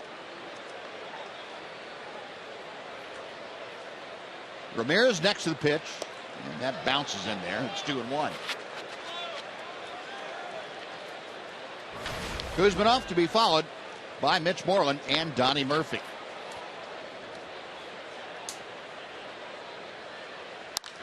That ball hit well to right center field. That is up the alley, going to the wall, and Kuzminoff is going to have his second double of the afternoon as he cruises into second base. Got a hitting machine. Oh, you aren't kidding. Came into the game hitting .417. Kevin's been out of the big leagues for a while. Had the big spring, and boy, he's taking advantage of the opportunity. He's got the right attitude. He knows no one can replace Adrian Beltre. He said, I'm just going to do the best I can. And that's been pretty good. He's had a lot of big hits in a short amount of time. And to get the Rangers back on board here. They're not going to waste any more time with Erasmo Ramirez after they took a six-run third inning. That is it. After the Kuzminoff leadoff double, Lloyd McClendon went out and took the baseball. Ramirez is finished. So a pitching change once again underway. It's been a tough third inning for the starters. We'll come back and tell you all about the new hurler right after this on Fox Sports South.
To 4, the Seattle Mariners lead. Rangers making some noise. Time for the Jimmy John's freaky fast delivery of the game. First inning, Kevin Kuzminoff freaky fast into the corner for the RBI double, and that was followed by the RBI single, scoring a pair off the bat of Mitch Moreland. So the Rangers scoring freaky fast in that first inning, trying to do it again here in the third. Dominic Leone is the new pitcher. He's pitched 4 times this year and done a pretty nice job. Look at the overall numbers. He's only given up 3 hits and 6 in the third scoreless innings to start his major league career. We saw him in one of the games in this series featuring a mid-90s fastball, throwing the ball great. So he's got a pretty good opportunity coming into a ball game. He's got a 2-run lead. But he's got a man on second and nobody out. So Leone the other night here. He's out of Connecticut. He was Mariners' 16th round selection in the 2012 draft. Up there to face Mitch Moreland with nobody out here in the Ranger third. And a strike to the outer part of the plate. Moreland, RBI single in the first, 2-run single. Now has 6 runs driven in. He is tied with Kevin Kuzminoff for second behind Alex Rios' 7 RBI. Leone's next pitch fouled away. It is 0-2.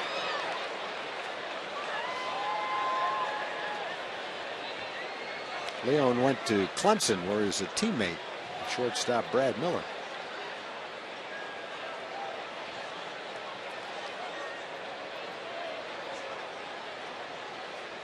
Kuzminoff establishing his lead at second at the bottom of your screen. And Moreland didn't mean to do it. A little check swing that is chopped into foul territory. We'll come back and try it one more time.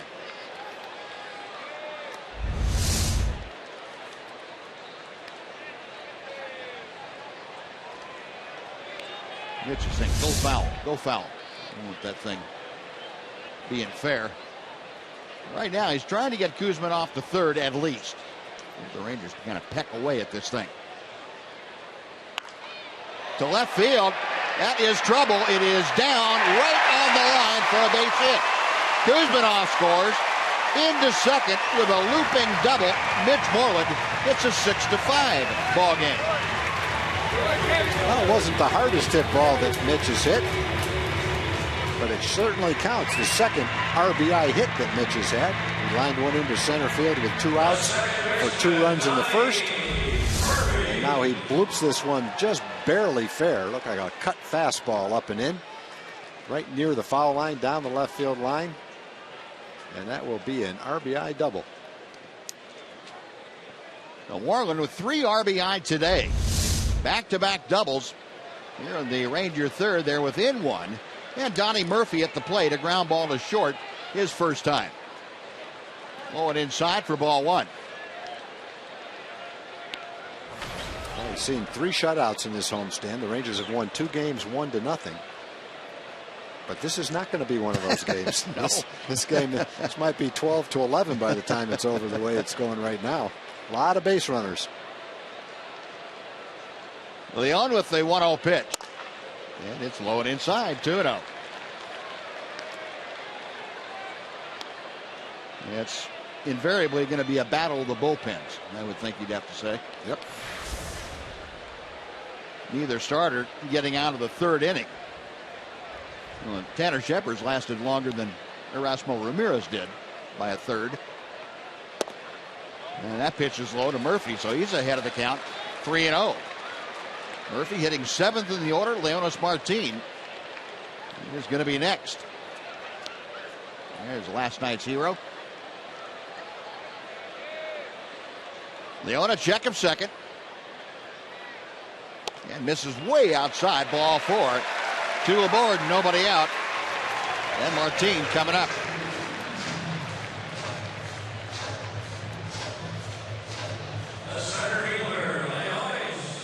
That's got to drive a manager crazy. You bring a reliever in and he gives up a check swing double and then walks the right-handed hitter. The left-hander coming up. And at home this year, Leonis Martin, 6th in the American League. That home batting average of .379. Multiple hits and better than half the home games. Today, a strikeout his first time. Now facing Leon. Around the bunt. And Will Little, the home plate umpire, rings him up. Said Martin offered at it. Didn't pull the bat back in time. And you can kind of see why the umpire would say that. I think he offered at it. He offered at it, then took the bat back.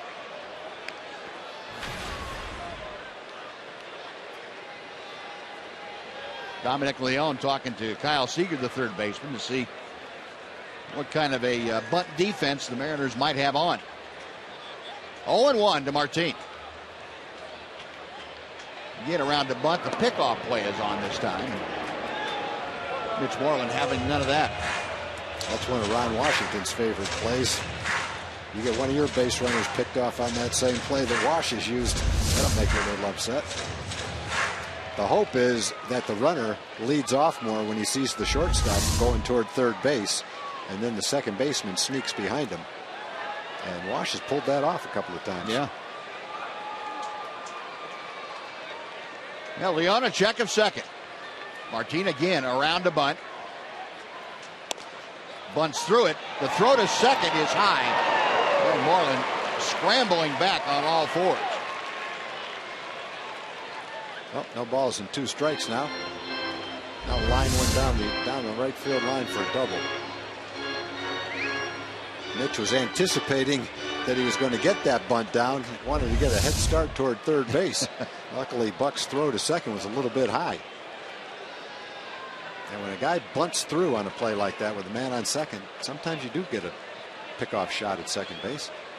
For that very reason, runner's trying to get a little bit of a head start. Well, Leonis with 2 strikes around to bunt again and gets it down. They're going to have a play at first as the only one, and Good job by Leonis Martin on 2 strikes even to get that bunt down. Sacrifice moves Moreland to third, Murphy to second.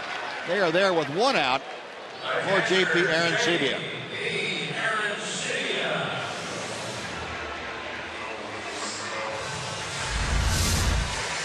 He's bearing down now. He knows if he fouls this bunt off, it's a strikeout.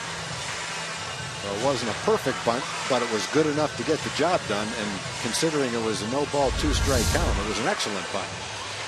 You don't want to try to get it right down the line and make that perfect bunt, because if it rolls foul, you're out. So he's trying to bunt it right to the center of the diamond like you would on a squeeze play. Yeah, take his chances. You get a lot less picky when you have 2 strikes on you. Yeah.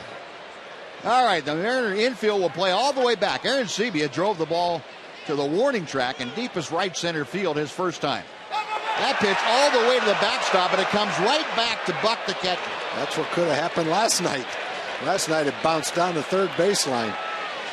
That's one thing I don't like about our ballpark. You throw a pitch like that with men on second and third, you should give up a run. Instead, it's like a pinball machine. It's pot luck. Lloyd McClendon likes it a whole lot right now. He likes it better than he did last night. Yeah. Rodney's ball hit the back wall just as hard last night.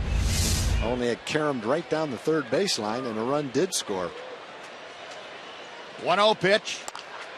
Ground ball. That will get the run home. Moreland scores the throw to first. Arancibia gets the job done, and Moreland scores the tying run. It is 6-6.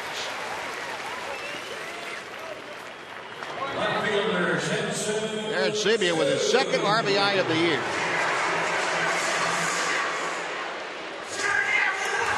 Well, right back where we started. Hour and 20 minutes ago or so. Shin-Soo Choo homered to right field his last time up. 1 for 2, hitting at .291. He's got Donnie Murphy at second base. 2 outs here in the third. Check swing, the appeal down to third, and Ted Barrett said no swing. 1-0. Everything is even. 6 runs on 7 hits and no errors for both teams. Leon back to the plate and gets a knee-high strike.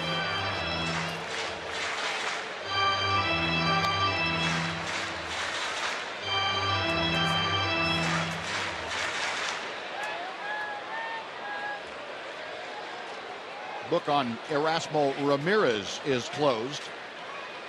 2 innings of work for the 23-year-old. Choo fouls it back. 6 hits, 5 runs. Here the AT&T U-verse rewind. Last time up, Shin-Soo Choo. His first Ranger home run.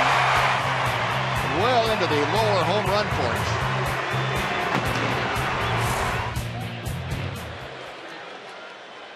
Up there now with a count of 1 ball and 2 strikes. Trying to bring home Donnie Murphy. Check swing, and it's high and outside.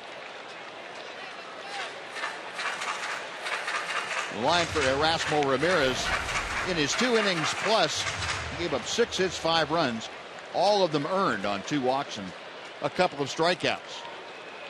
And neither he nor Tanner Shepard will have any decision today. 2-2. Late swing and a miss, and that'll do it. Rangers, though, come back to tie the ball game. They get 2 runs on 2 hits and leave 1. After 3, Rangers 6, Mariners 6. Fox Sports Southwest.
Texas Rangers baseball on Fox Sports Southwest is brought to you by Southwest Airlines. Find Southwest Airlines fares online only at southwest.com.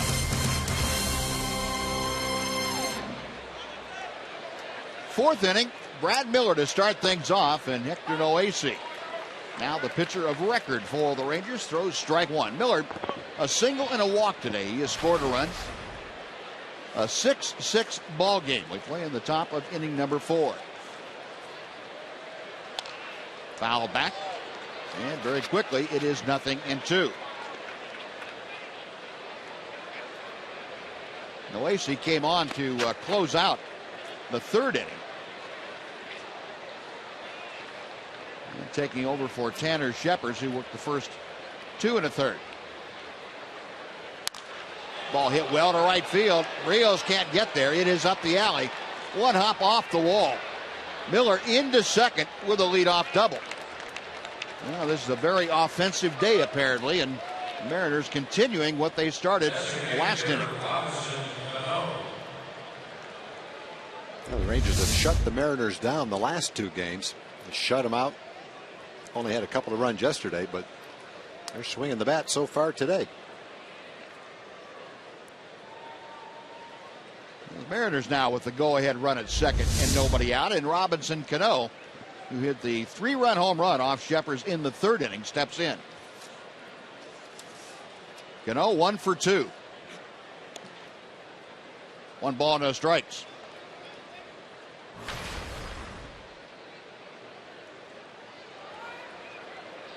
A home run, 8 driven in for Cano.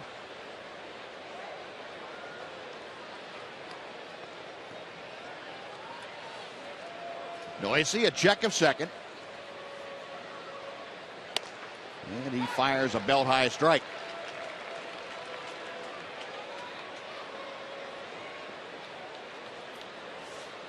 Cano, last year with the Yankees, had 107 RBI in 160 games, drove in, or I should say he had 27 home runs driving in those 107.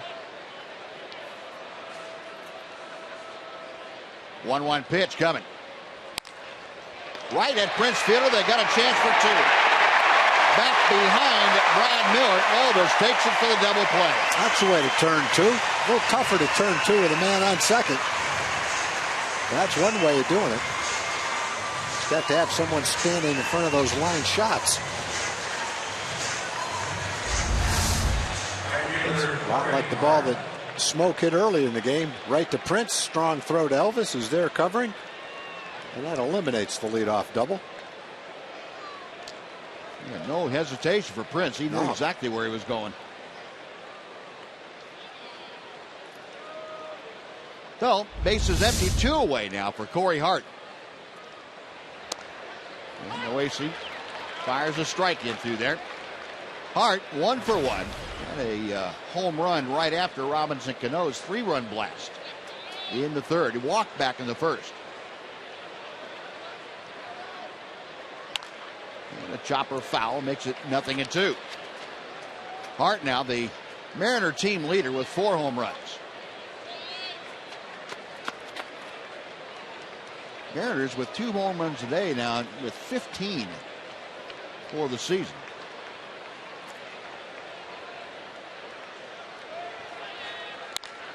Oh, 2, that's going to be for extra bases.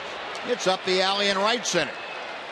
Lenos Martin will play the care, and thank goodness for the double play. Hart cruising into second with a 2-out, 2-bagger. And Noesi's faced 6 hitters and given up 3 doubles. That was not a very good pitch. No balls and 2 strikes. You can see the catcher patting the ground. He's telling Noesi, look, it's 0-2. Throw the ball on the ground. Instead, he throws it right down the center square. Fortunately, only gave up a double. You know, Mike Maddox out there to try to give Noesi a little bit of an opportunity to catch his breath. Corey Hart, a home run and a double today. He's out at second base. And Kyle Seager stepping into the plate. And well, anytime you see Seager in this ballpark, you tend to worry a bit if you're a Ranger fan. Seager came into play today, a .360 lifetime hitter in this ballpark. Noesi to the plate. All speed, and that hangs outside for ball one.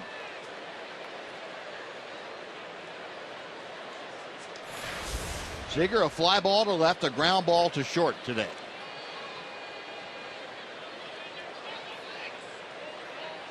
Go-ahead run out there at second. Corey Hart, the lead from second. And it's 2-0 now to Kyle Seager.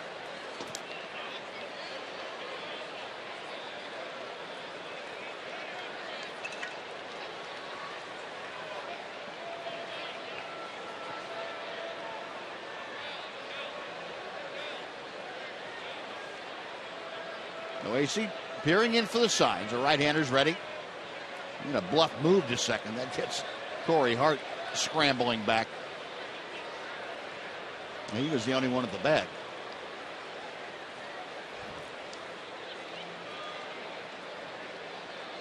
Now the 2-0 pitch. 3-0.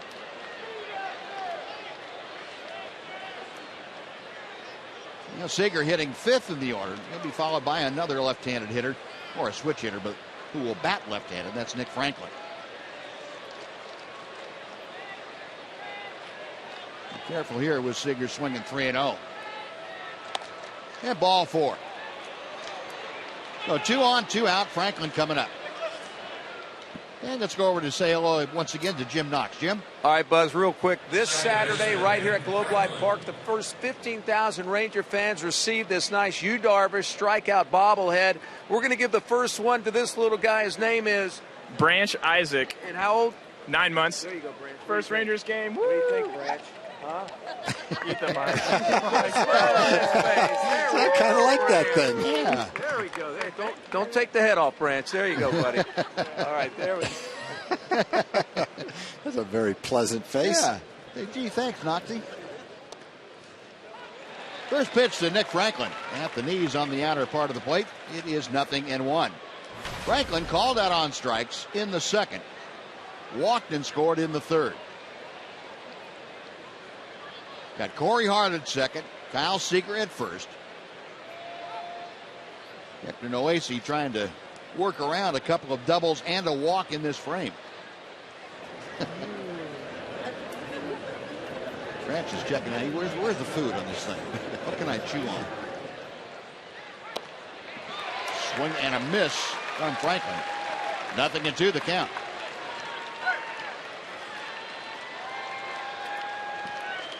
Franklin spent most of last year with the Mariners.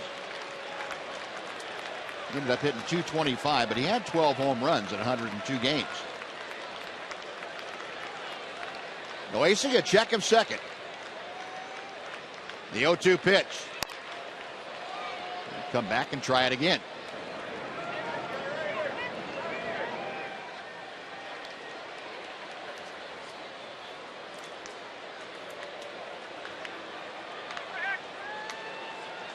Seager trailing Corey Hart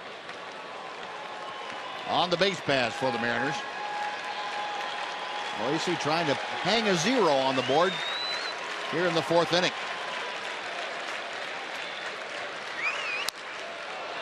And that one's skied to right center field. Leonis Martin, Alex Rios over in the alley.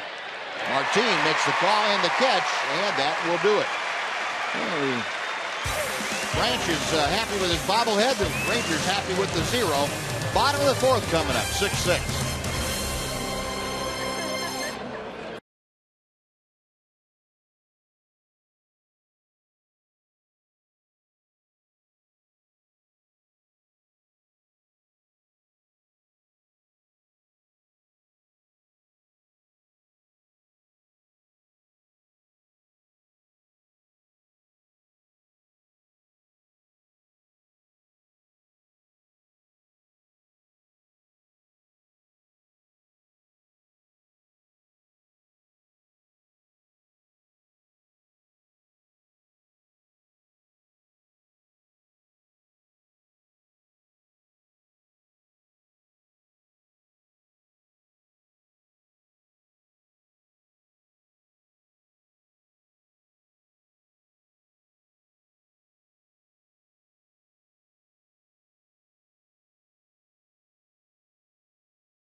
The White Sox then come in, and they will wrap up that series with the Sox on Sunday. It's a 2:05 game.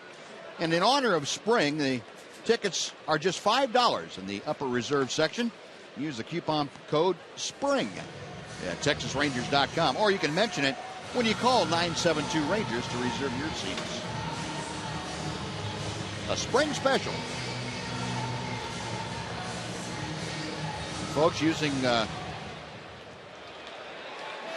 their different media to text us their photos. Southwest Fan Photo would be the hashtag. Elvis Andrus to start things off. Alex Rios, Prince Fielder to follow. A 6-6 ball game.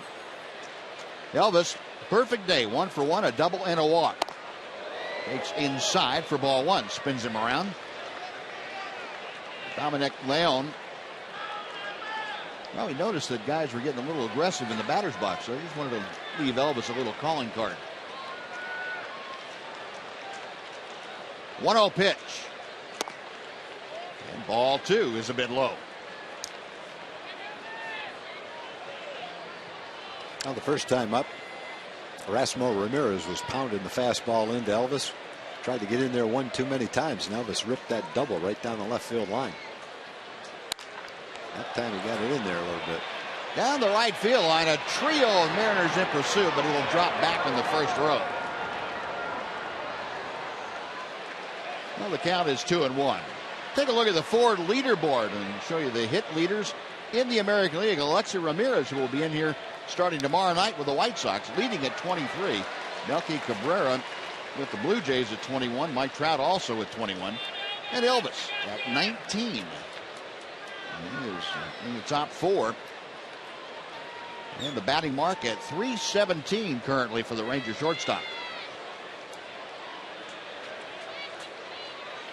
Elvis trying to get aboard to start off this 4th inning. Leone back to the plate and hits the outside corner. 2-2.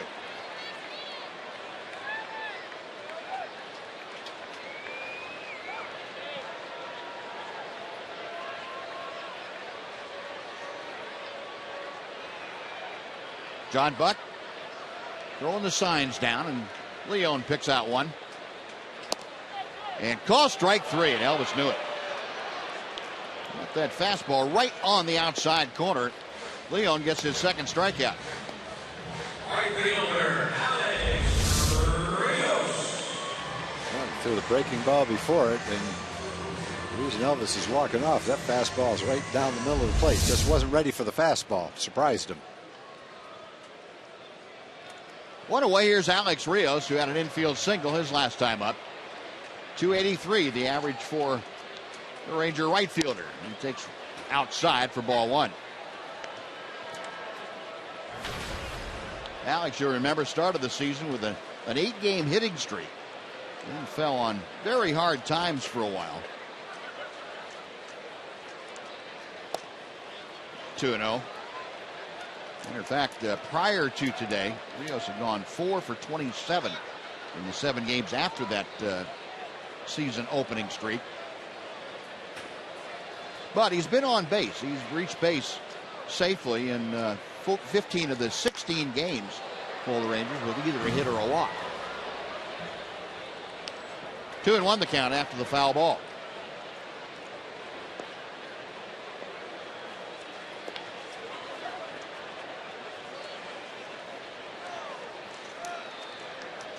Dominic Leone working from the stretch, as always.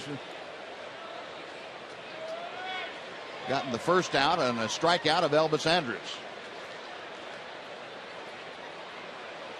Right-hander sets the 2-1 pitch. 3-1.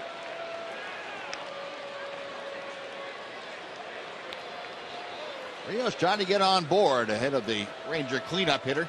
That would be Prince Fielder.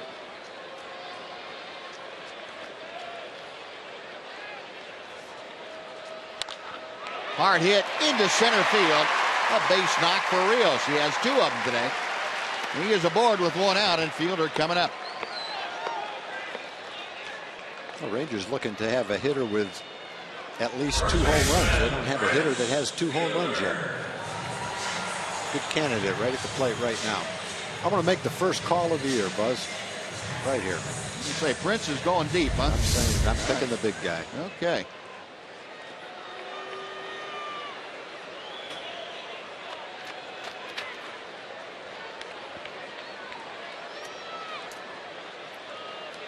One on, one out. Fielder this afternoon has been intentionally walked and grounded to second base.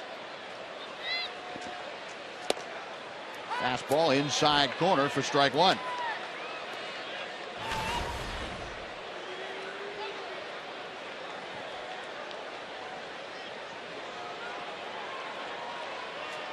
Prince with the home run a couple of nights ago against Blake Bevan. Deep into center field. Rios, a pretty good lead at first. He's on the move. The pitch is swung on and missed. The throw is high, out into center. And with nobody at third, it's pretty easy pickings for Rios. He just beat Leon over there. The pitcher, the only one on the left side of the infield.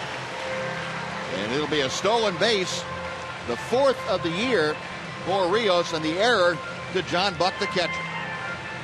Well, he had that one stolen. Then Buck handed him an extra base. And now with 1 out and an 0-2 count, Prince has a chance to bring a run in. They're going to play the infield in. It's a matter of contact right here. No shift on. Hit one of those rockets through the infield right here. There'll be no one out in right field to catch it and throw you out. 0-2 pitch. Got him on the fist, and Prince fights it off. Yeah, and this, bringing the infield in, too, it almost eliminates the ability to shift. At least too much. Yeah. Into this drawn in infield, Prince would have about 6 extra base hits this year, because he's pulled the ball between first and second about 5 times right to the second baseman. They're going to put the shift on against him. They're going to shift it. Good ball to the umpire at shortstop. See if he can catch it. And this one skied into the shallow right field. Second baseman Franklin out there makes the grab, and Rios will have to stay at third base. The fielder out in front of the off-speed pitch, pops it up. 2 gone. It'll be up to Kevin Kuzminoff. He waited on it pretty well. He just got underneath it and popped it straight up. You want to hit the ball in the air. Just didn't get it far enough. A little bit too much underneath it, straight up in the air. Kevin can get another base hit. He's had 2 of them. He's had a pair of doubles today. One producing an RBI, and has scored both times that he's been on base.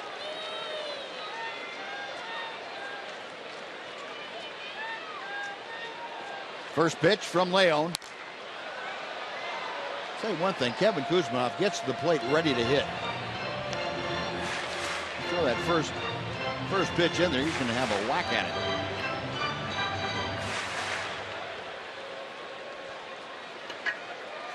No balls and a strike.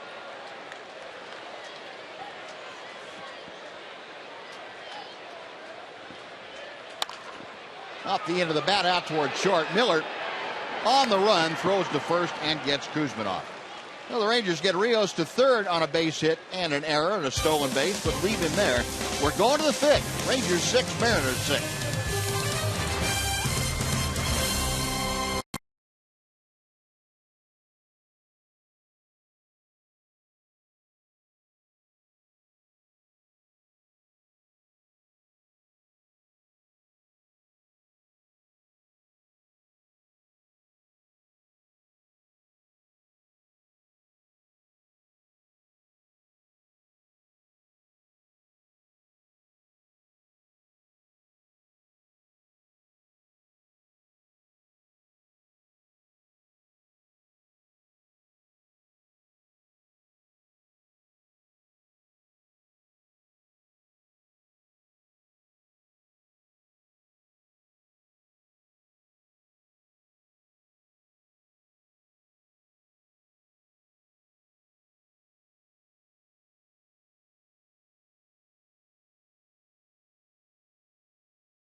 every Saturday morning at 10 o'clock right here on Fox Sports Southwest, where it's not about the score, it's about the experience. Glad to go to the fifth inning and welcome Mark McLemore in to join us. And Mac, this is a totally different game than anything we've seen in this series. Definitely different ball game. Seesaw back and forth. Not a good day to be a starting pitcher. Not a good day to be a reliever either. No. Good day to hit, apparently. Yes, it's been good so far. Justin Smoke leading off, and he got a foul tip on the check swing for strike one. Bottom third of the order facing Hector Noesi. Smoke 1 for 2 in this game. Had a single and scored in the third inning. Was also lined sharply to first base. And he pops up the next pitch. That's back into the seats behind home plate. The count moves to 0-2.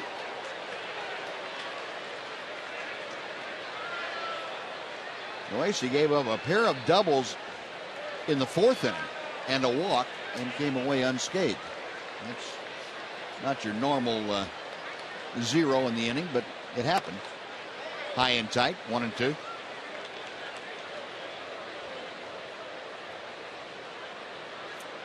Smoke a .255 hitter.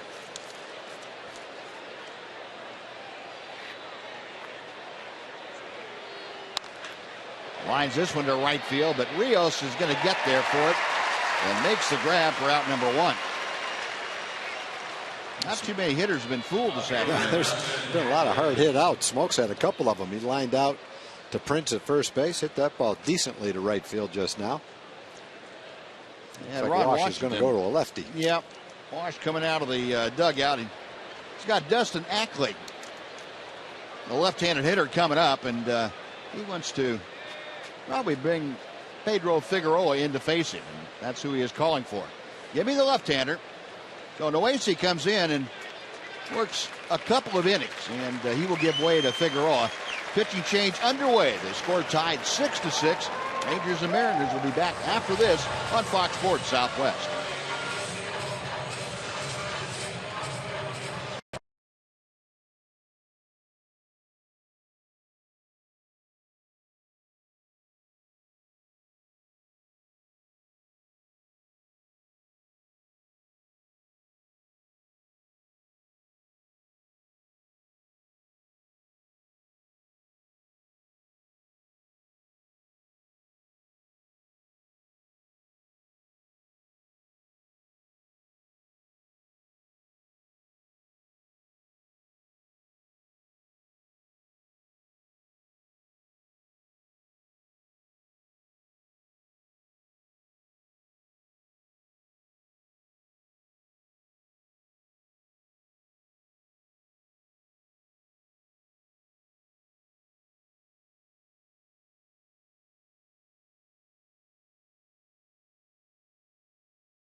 Outburst from both clubs today, and Pedro Figueroa has been asked to come on and see if he can't put a damper on the Mariners offense. Figueroa, the third pitcher used this afternoon by Ron Washington. He will come in to face Dustin Ackley. Numbers for Pedro.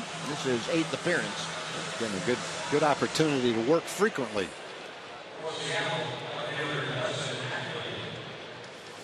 28-year-old from the Dominican Republic. Figueroa worked once in this series already. That was 2 nights ago.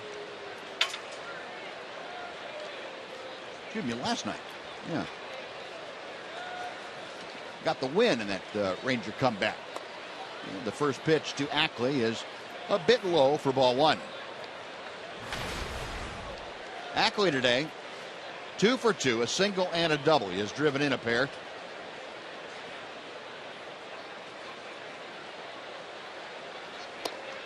Here's a good fastball to the outside corner.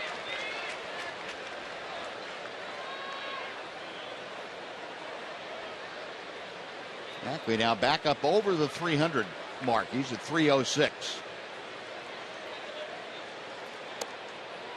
2-1.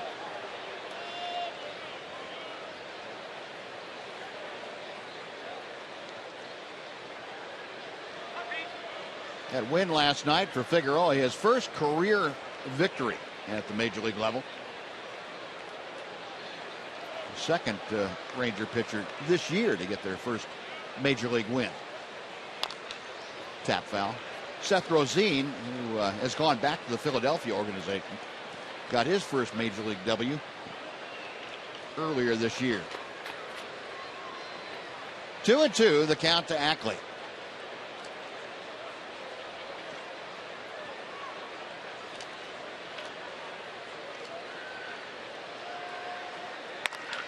Hard hit on the ground, but right at Murphy. 2 out.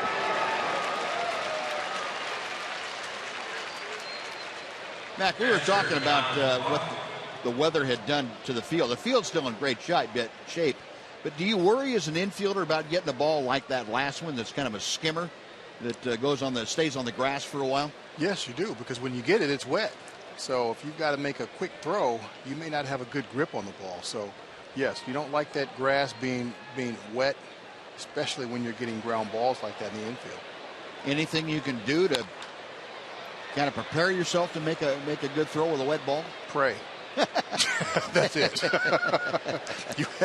Nothing else you can do. There's not time to, wipe it off or anything. Some of the water is going to come off when it gets into your glove, but there's still going to be an awful lot of it left on there once you try and take it out with that hand. So you're just hoping for the best when you get it out of there and throw it over that way.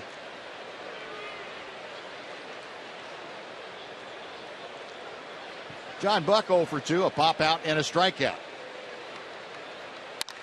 And Figueroa, it's a fly ball to right field, pretty well hit. And that's going to stay in the ballpark as Alex Rios back there just on the warning track makes the catch, and it turns out to be a 1-2-3 inning. Rangers will come up in the bottom of the fifth. 6-6 to score.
This afternoon, Chevron would like to get you ready for the White Sox series. Martin Perez, the start tomorrow night against Felipe Paulino. Perez off to a 2-0 start with a stellar ERA of 2.70. And Paulino struggling a bit in the early going for the White Sox. With you at 7 o'clock on TXA 21 tomorrow night. Rangers and the Sox, the first of 3. Joe Beimel, the veteran left-hander, has entered the ball game to take over on the hill. Beimel's off to a good start this year. Hasn't allowed a run in 6 innings. Last year he played in the minor leagues with the Braves. The year before that he was out of baseball. Didn't pitch at all, recovering from Tommy John surgery. He's back this year, getting a pretty good opportunity with Seattle and taking advantage of it. 6 games, 6 innings, nothing. No runs. Beimel came into spring training with the Rangers in 2012, a minor league contract. Ended up having Tommy John surgery later on that spring. Tom told he spent all of last year recovering and now back in the big leagues. And he's working to Mitch Moreland, starting off the Ranger 5th inning. Moreland 2 for 2, a single, a double, 3 runs driven home. 1-0 pitch. 1-1.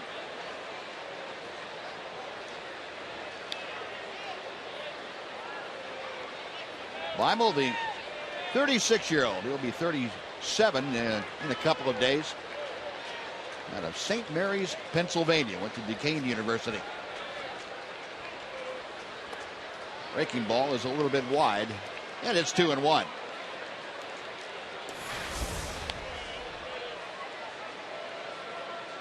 Mitch with the 2 hits now, back up to 286. He is tied for the team lead with 7 runs driven in this year. And Alex Rios both have driven home 7. Beimel's 2-1 pitch. At the knees, 2-2.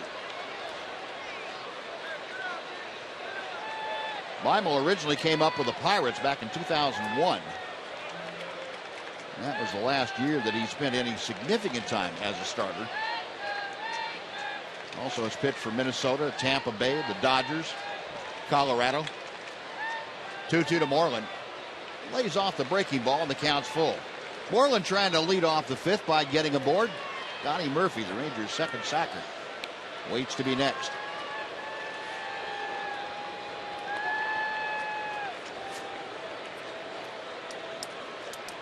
A 6-6 ball game. Beimel ready for the payoff pitch. We'll try it again.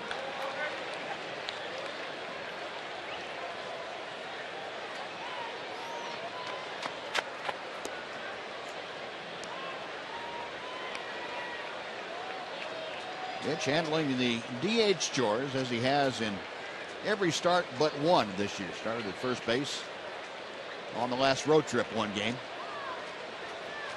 Another 3-2 is coming his way. And another foul ball.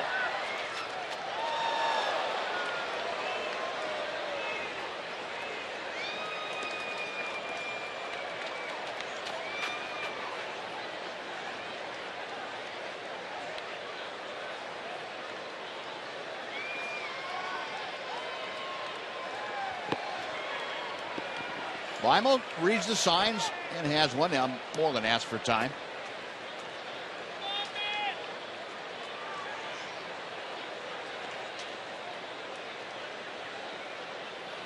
Ranger DH back in there.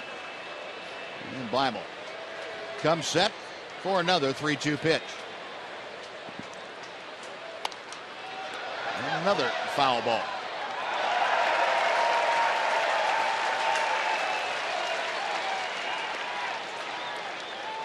Well, this has turned into an 8-pitch, soon to be 9-pitch tussle. Moreland and Beimel.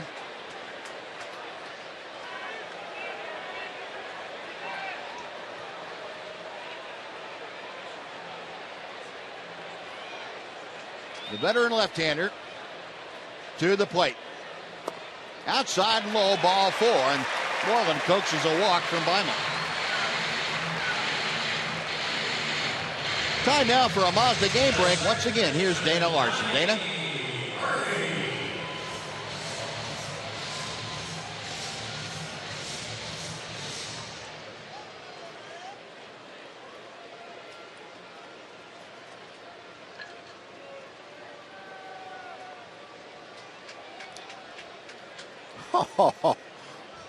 Balmy 31 degrees.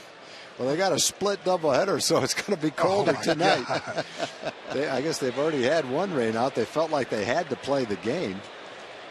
Teams only go one time to each city, and I guess you don't want to go back and have to figure out how you're going to play two. I don't think I've ever heard of a game starting when it's 31 degrees. One thing if it's in the upper 30s, but below freezing? Yeah, I remember a couple in Toronto. And they were playing the old stadium, the old exhibition stadium. With a wind. We had a game where we had snow flurries coming in the entire game. Well, here's Donnie Murphy with Moreland at first and nobody out. I can imagine that 31 degrees is not great for a knuckleball pitcher. Right? Not great for anybody, but man. Where's the Metrodome when you need it? Yeah, exactly. Exactly. You don't have to worry about the ball sticking out of your hand, slipping out of your hand. You'll be frozen to it.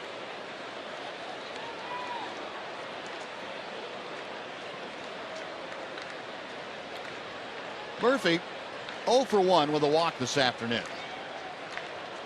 Weimel check to first. And Murphy bangs one through the left side, a base hit. Moreland to second, will hang on there. So a walk now, a single, 2 on, nobody out.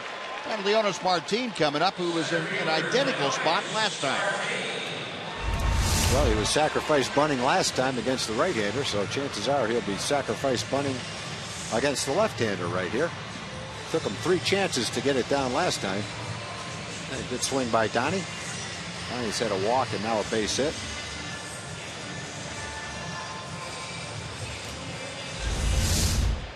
The one thing you've got to be careful of here with the left-hander Weimel on the mound, a bunt down the third baseline needs to be closer to the line because a left-hander gets off the mound and has a quick throw, the ability to make a quick throw to third for the force. He doesn't have to turn his body or anything. So it's a little bit easier play for him to get the lead man if you don't make a good bunt down the third base side. Yeah, ideally, Mac, you're going to bunt that ball hard enough so he doesn't come into play, right? Absolutely. You want to bring that third baseman, Seager, off the bag and let him come in and field it. It's the only way you're not going to have a play at third. Martin around, showing bunt early. And the bunt is good. It's a perfect one to Seager. On to first with Franklin covering. Good job by Leonis Martin, just like Mac and Tom diagrammed it. Beautiful bunt. That one was down the line, so it really didn't matter, but he bunted it hard, too, and made Seager field it. And so now for the second straight time, JP comes up second and third and 1 out. There's a good example of an excellent sacrifice bunt. Infield's back just like it was last time, up the middle anyway. So another ground ball to shortstop to pick up another run. There you go. Cornermen, Seager and Smoke at third and first, playing up with the cut of the grass or even with the bag. But middle infielders, as Tom told you, playing back, Franklin and Miller. Aaron Sebia last time rolled one out to short for the RBI, his second run driven in. And now Weimel and Buck want to try to get together verbally to see what's happening. And we got action in the bullpen. Danny Farquhar, the hard-throwing right-hander, loosening in the Mariner bullpen.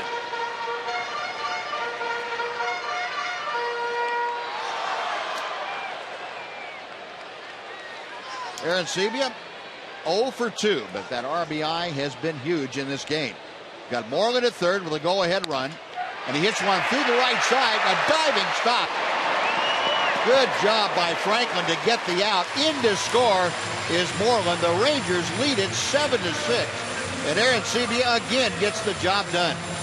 He picks up an RBI, but for the second time today, he hit a ball that could have been a base hit. First time up, he lined out to right field, and Hart made a nice running play. That time he has a chance to pick up a couple of men if it rolls into right field, and Franklin goes to his left and makes a nice play. But the key is put the ball in play and bring the run in, and he accomplished that. Well, the Rangers back on top now 7-6. Shin-Soo Choo, who is 1 for 3 with a home run, trying to extend the lead. He's got Murphy at third with 2 outs. It's that big Weimel breaking ball that's in for strike 1. Chu grounded back to the box in the first, hit the solo home run in the second, struck out in the third. Donnie Murphy, after a base hit and a sacrifice and a ground out, over at third base now. In the dirt, it gets away, coming down the line is Murphy, he will score.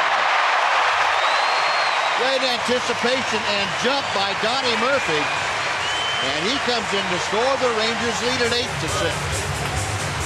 Great read by Murphy. It sure got was. away. It didn't really go far. If Murphy doesn't get that kind of a jump, he's not going to be able to make it home, but he read it extremely well. He had to see it. Gary Pettis doesn't have the time to tell him, yes, go or stay. That's a read all on Murphy's part right there, and it's a great one at that. There's not even a play at the plate. It really was.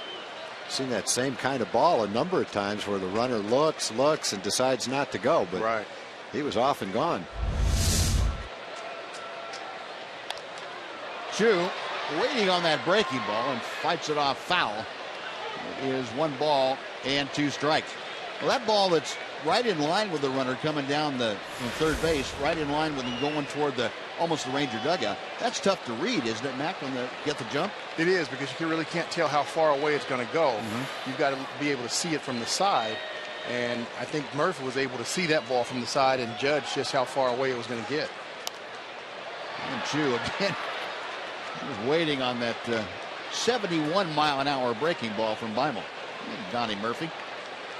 Well, the one thing that Ron Washington talks about consistently and constantly with both Murphy and Wilson is they both know how to play the game. Both very sound, fundamental players. And that has made a big difference. Wash doesn't have any problem with either one of them playing in any game situations. Swinging strike 3, and that'll do it. But the Rangers come up with a couple of runs on a hit and a walk and some good fundamental baseball. 8-6 Rangers. Mac, thanks for joining us. We'll talk to you after the game. See you.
Globe Life Park, time for the Progressive Fan. The game, Buzz and Tom, it's only fitting. It's these guys in their tracksuits. Mike, what is this all about?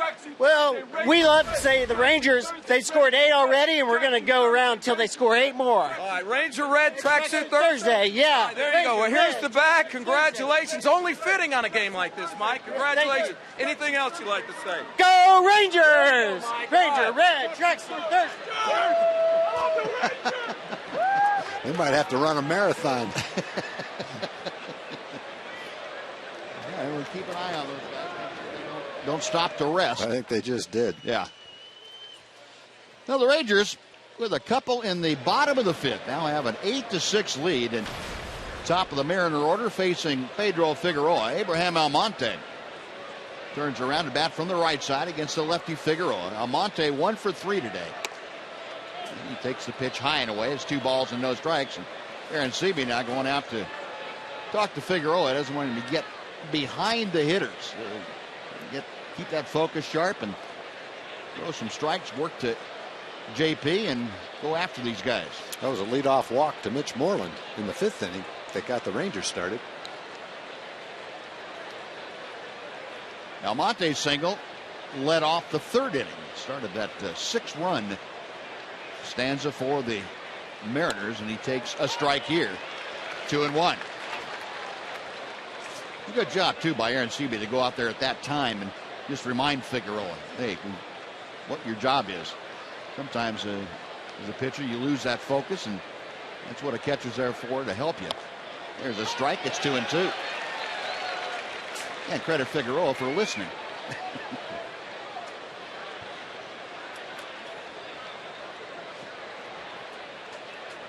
Hits are even at 9, but the Rangers made a little more of theirs. 8-6 Texas.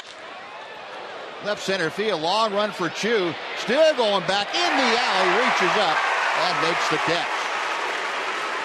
Shinsu able to cover quite a bit of ground on that ball. It's out number 1. Well, Seattle's hit the ball well today, especially in the 3rd inning when they scored all their runs. But in the meantime, in the other innings, there's been several balls that have been hit pretty well. That ball was hit well enough, not maybe right on the good part of the bat, but still drove it pretty well out there. 1 gone, and Brad Miller, a perfect day, steps in. He is 2 for 2 with a walk and a run scored. Single, double, takes a strike from Figueroa. Well, Pedro got the win last night in the ball game, and he's the pitcher of record for the Rangers right now. If they stay ahead, got a shot at another one, back-to-back days. The 0-1 pitch. Rip and a miss. Remember 2 years ago when Robbie Ross got off to that 5-0, 6-0, yeah, something like that. Thought it was pretty easy. You just come in relief, you automatically win a game, and everybody was kind of kidding him about that. 0-2 to Miller. It's out of play to the left. Away was one right there. Yeah. You could see JP was pounding that glove down and away. The ball hung up and in, but Miller missed it. Good shot from the left field stands. Nice crowd out here for Thursday afternoon, considering the inclement weather at the beginning of the ball game. It's much more pleasant now. That's another pitch pop foul. That's straight behind home plate, just below us. Still 0-2.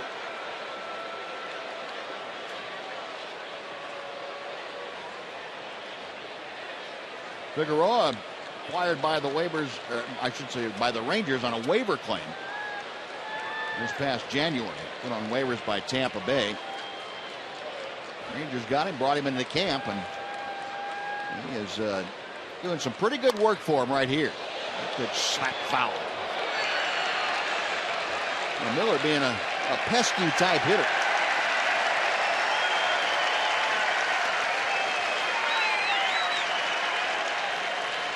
What he brought the glove for, Tom. He's taking your advice. That made his day. Pulled on the ground to second. Johnny Murphy up with it on to fielder. Out number 2.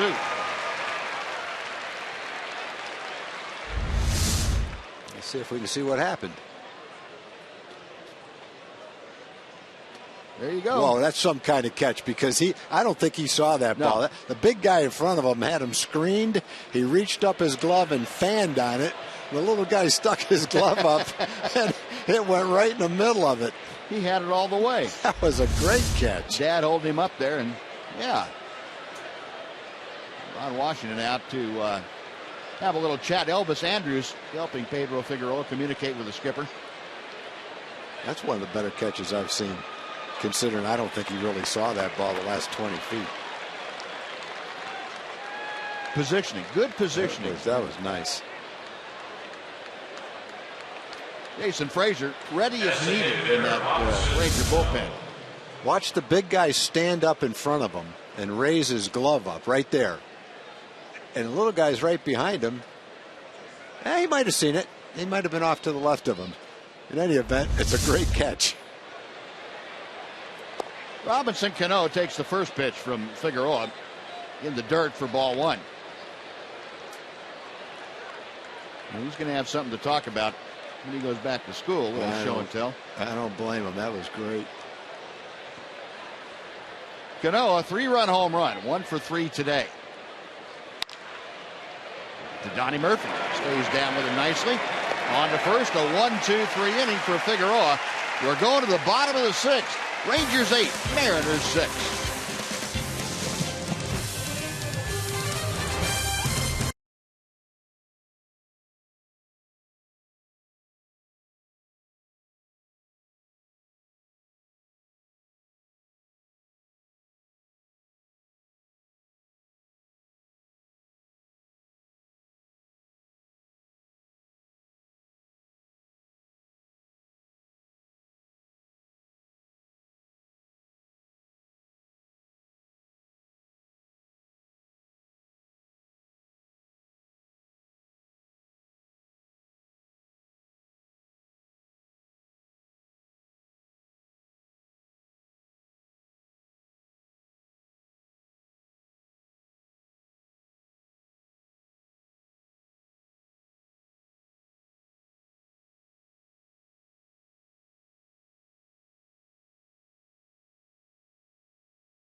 Inning brought to you by Sonic.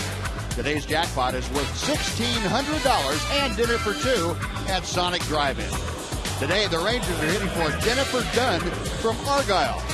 And the Rangers have to hit a grand slam this inning. Jennifer Dunn from Argyle will win $25,000. You can register at any participating Sonic restaurant.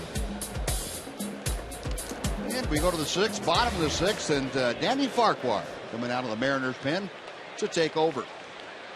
6th game for Danny Farquhar. Got a good fastball, good ERA so far in only 5 2/3 innings. More than a strikeout per inning.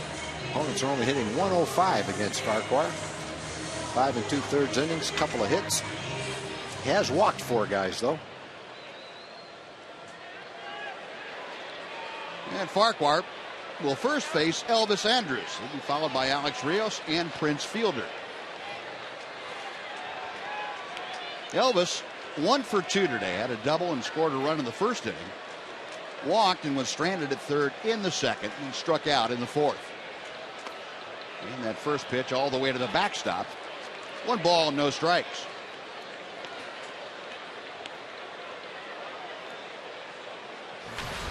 Elvis hitting at .311 as he bats here in the 6th. It's out of play. 1-1. The Rangers coming back a couple of times today.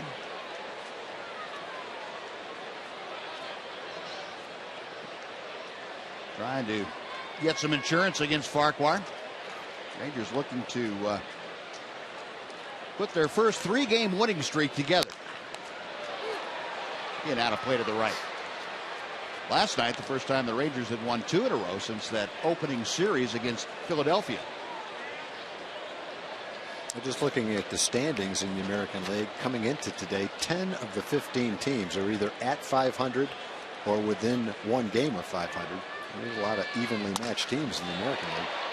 Backhanded by Miller. Quick release, and he got Elvis by a step and a half. 1 gone for Alex Rios. Yeah, not many teams have gotten off to a terrible start or a great start. No, Oakland and Atlanta, Milwaukee, and San Francisco all have pretty nice records. Other than that, Other than a few teams that are way behind, there's pretty good parity going on early in the season. Now it stands to reason, though. You've only played 14 to 16 games. It would be bunched together. On the other hand, you've got the Cubs. They're already 6.5 games out of first place 2 weeks into the season. Arizona's 7.5 games out. They're 4-14. Chicago's 4-10. Yeah, the Diamondbacks really struggling out of the gates. Man. Rios takes that big breaking ball down and away. It's 1 ball, 1 strike. Alex, a pair of singles in 3 trips. Well, he's kind of gotten his batting average headed back in the right direction. He's up to 295. And the breaking ball from Farquhar, and that bends in the inside corner.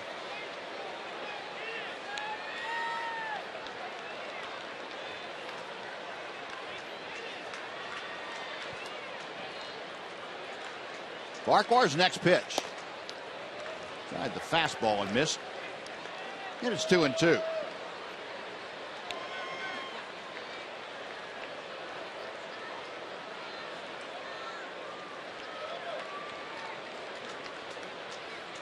Farquhar, the 27-year-old right-hander, back to the plate. Ooh, a good rip by Alex Rios. Fouling it back to the screen, stays at 2-2.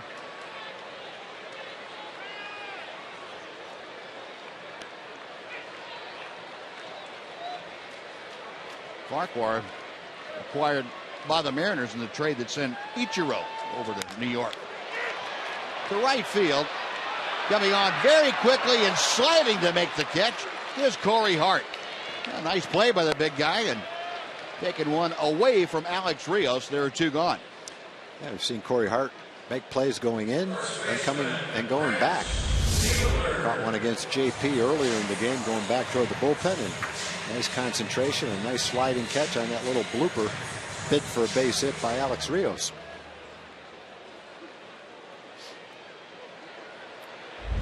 That's that surgically repaired knee. Yeah, See how it's holding like up. it's handling pretty good. Yeah. Now here's Prince Fielder. He takes high for ball 1. Prince intentionally walked in the first, came around to score in that 3-run Ranger uprising. Since then, he has grounded to second and popped to second. He chops it foul outside first base. A ball and a strike.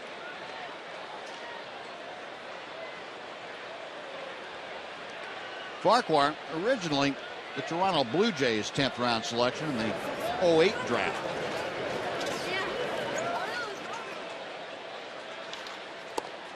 Rip and a miss. 1-2 to Prince.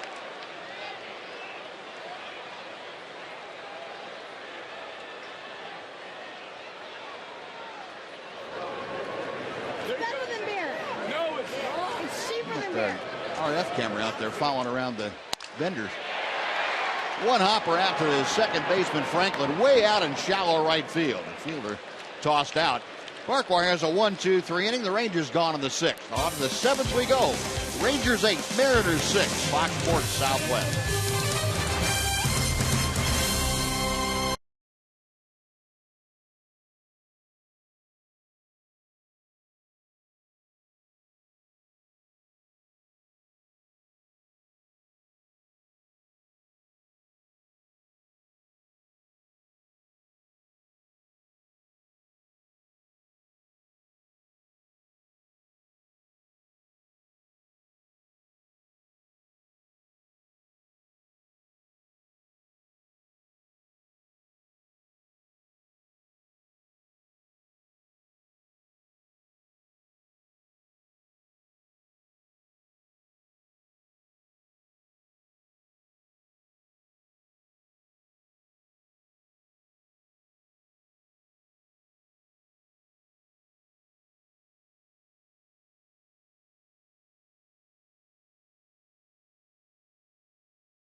Now the bats have come to life here at Globe Life Park. Shin-Soo-Choo going to start up his first Ranger home run.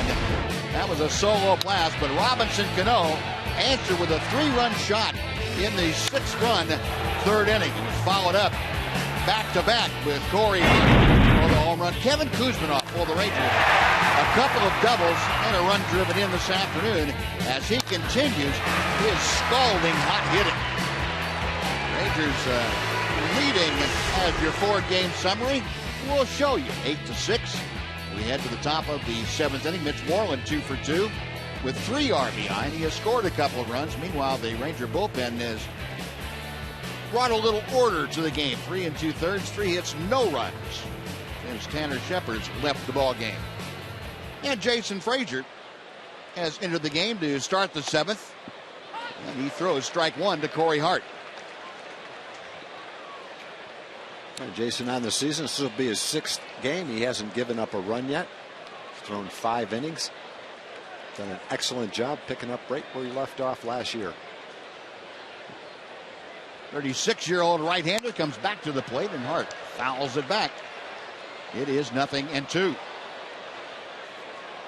Well, Jason, very much a strike thrower, and that's a valuable commodity to have out there in the bullpen in the middle or later innings of a contest. Give you the bridge to the guys that are set up and closing.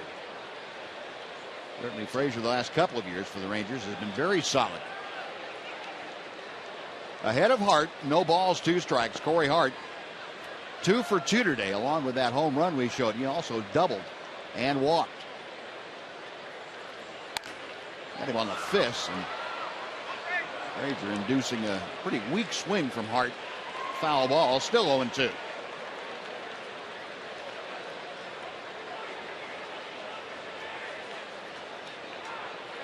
Jason Frazier re-signing with the Rangers in the offseason. He said there was never a doubt in my mind if they wanted me back, I wanted to come back. Said I really enjoyed my 2013 season here. And misses low and inside. 1-2 now to Hart.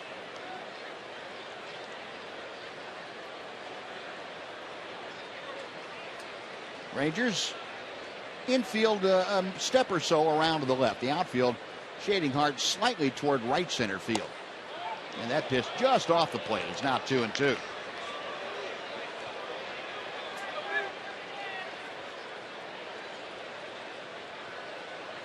Frazier, a Chicagoland native, trying to get this first out here in the 7th inning. 3-2. Hart, the number 4 hitter, leading off. He'll be followed by Kyle Seager. The Echo pitch tracker shows you Jason Frazier moving that ball around.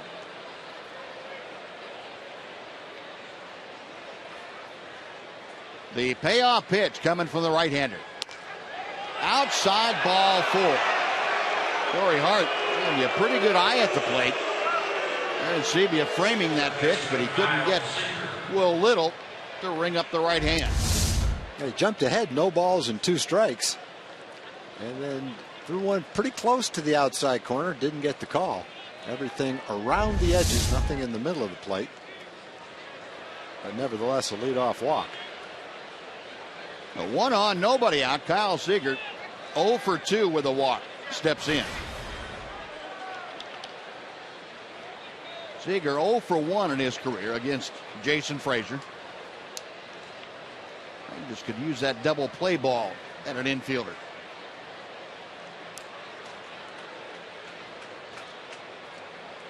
Seattle has not grounded into many double plays this year, just 4. And they have not a lot of guys that hit a lot of ground balls. Pitch in the dirt. Nice stop by Aaron Sebia. Prevented that pitch from going all the way to the backstop, and it's 1 ball, no strikes.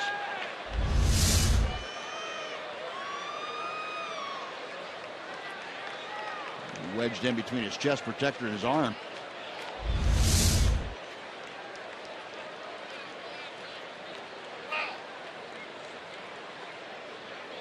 Corey Hart establishing his lead over at first base.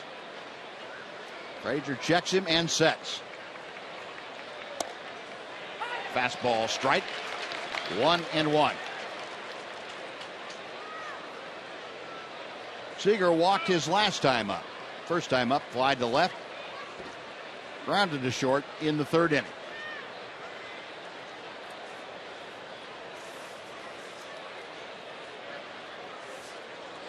Frazier ready to work. Out of play. 1-2 to Seager.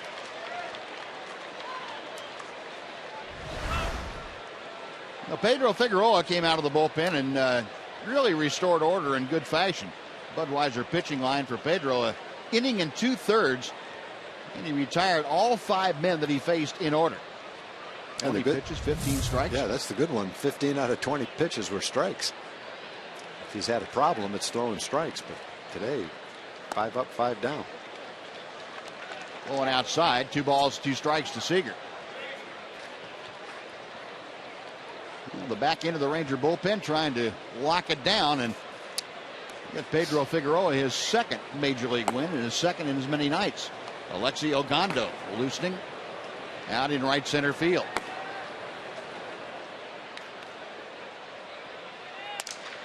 To center field, coming in a hurry, Leonis Martini dives and makes the catch. What a play.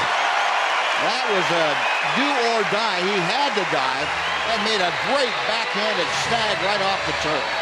Yeah, you're right, Buzz. That's not one of those balls that you have gauged all the way. You come in, reach down, and as you catch it, you slide. He had to go down to get that one. A little blooper off the hands. Got a long way to go, and he catches it right off the ground. Seeing him go in for balls, out for balls. Make some great plays early in the season. Great concentration. And turns the whole inning around if that falls in. You might see that one later as the one on Fox Sports Live. I'm going to be looking for it. I will. A 1-on-1 out now. Nick Franklin is the hitter. And the first pitch to him is just off the outer edge. 1-0. Franklin, a walk and a run scored in the third. Other than that, is struck out and fly to center field.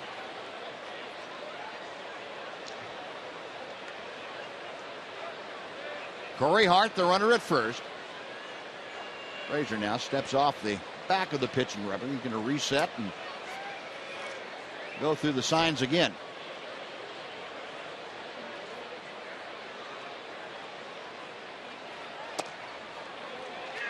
Two and nothing to count.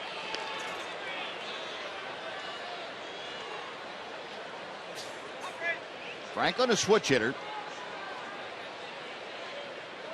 Up there from the left side. There's that big hole on the right side of the infield to work with. Frazier gives him something he can pull. 2-0 pitch. 2-1. A real high octane that time and couldn't connect with it. Jason Frazier has to be one of those guys, as you look at the infield, that has to be sneaky fast. Sure looks like it, because he throws a lot of high fastballs by hitters. Yeah. He's got good velocity. 91, 92-ish, 90. But he throws them by the hitters sometimes. They look like they're 95 or 96. Yep. And sometimes you get a lot of looks like that where Franklin just kind of started to swing and then stopped. And he had that little jerk in his hands. 2-2 the count. Frazier glance over his left shoulder at Corey Hart at first. In and out of the glove on the foul tip. And it's still 2-2.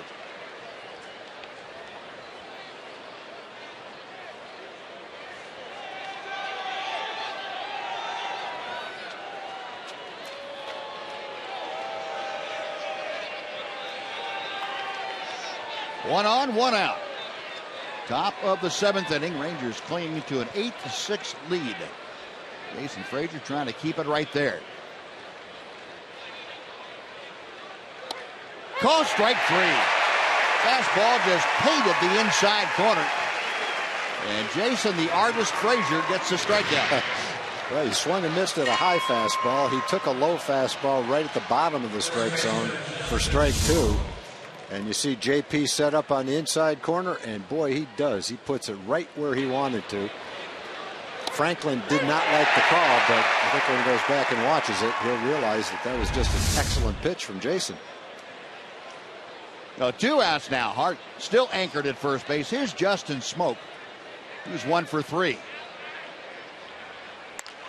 And he gets fisted. A ground ball out to Donnie Murphy, who stays down with it. On to first. That'll do it. So Jason Frazier works around the leadoff walk, 1 left.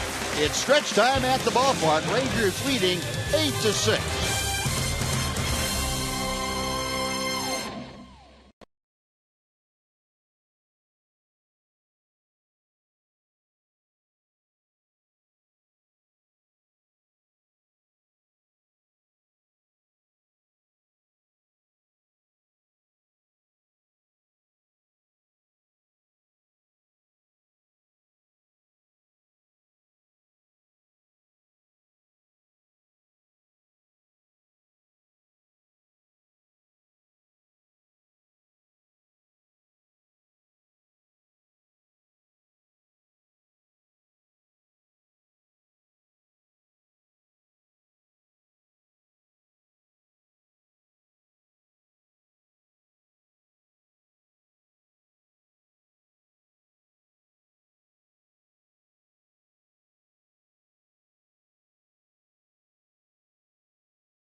The season to Globe Life Park. All you have to do is enter Dr. Pepper as the coupon code at TexasRangers.com/specials. Or you can bring any Dr. Pepper can to the ballpark for savings of at least 25% for most Sunday through Thursday games. The offer is good in April, May, June, and July. So come on out.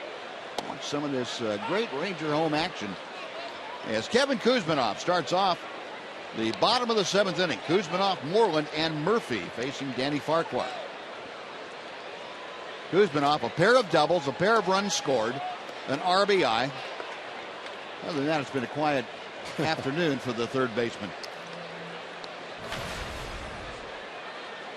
How about that? A .444 average, and this is 8th game.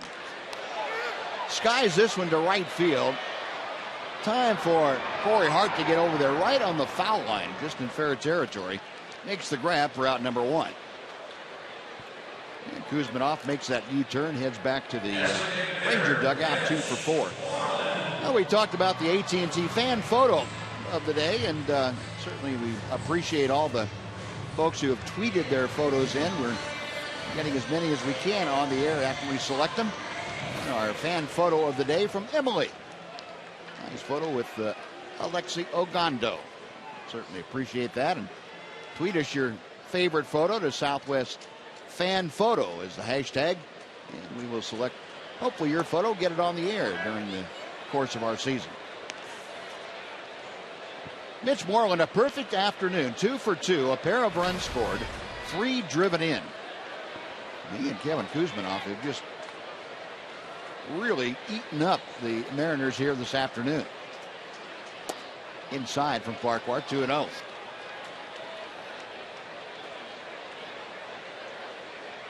Mitch had a 2-run single in the first, had an RBI double in the third, and came around to score, and then walked and scored in the 5th inning. Hits this one well to right field, but it is right at Corey Hart, who moves maybe 2 steps to his right. And Moreland a hard out there, 2 away. Second baseman, Donnie. Before we tell you about Donnie Murphy, let's take time for a Mazda game break. Once again, here's Dana Larson.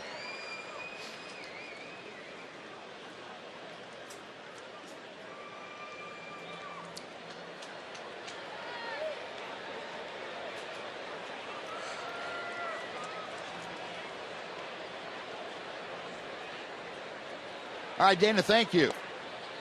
Yeah, some excitement here. It's calmed down a little bit, but this has been kind of a back-and-forth affair. Rangers leading 8-6. 2 outs. Donnie Murphy, 1 for 2 today. Make that 2 for 3 as he promptly banged that through the hole on the left side for a base hit. He's gotten singles his last 2 times up and almost carbon copies of each other. Yeah, the one thing Wash has done with the middle infielders, with Josh Wilson and with Donnie, is he's given them equal playing time. They're not playing regularly, but they're both playing frequently. It's not like one is a utility infielder playing once every 10 days. They're both getting their playing time. They're both getting their at-bats. As Wash likes to say, I'm keeping them both engaged. Yep. And they're both doing an excellent job. Yeah, both of them very, very solid defensively, and they're both swinging the bat pretty well. Leonis Martin, and he won't be asked to sacrifice this time. He has laid down a sacrifice bunt each of his last 2 at-bats. 0 for 1 officially today. He takes the pitch high. 1 ball and no strikes.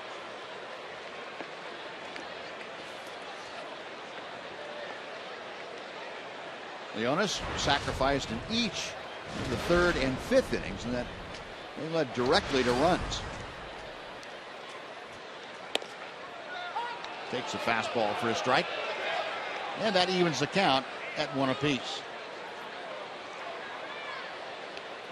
Farquhar working his 2nd inning, retired the Rangers in order in the 6th, and got the first 2 outs here in the 7th before Donnie Murphy singled to left.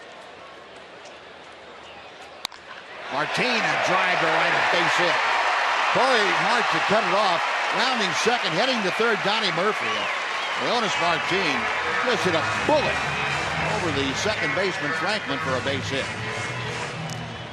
Leonis had a couple of sacrifice bunts his last 2 times up that set up ground ball out RBIs by JP Arancibia. This time he takes advantage of a pitch right in the center square and laces it into right field. 1 for 2 on the day. Trying to add to the lead right here. JP with men on 1st and 3rd. 3rd straight time he's hit with a man on 3rd base. This time though there's 2 outs instead of 1 out. Well, Murphy at 3rd, Martin at 1st. Arancibia 0 for 3, but with those 2 RBI, and swings through looks like a high cutter. 0-1.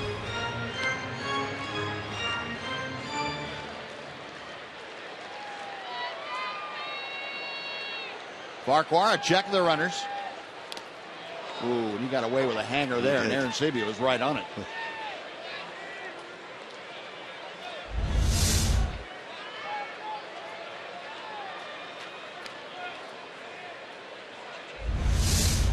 You didn't need to be a lip reader to read what he said. Wow. Yeah.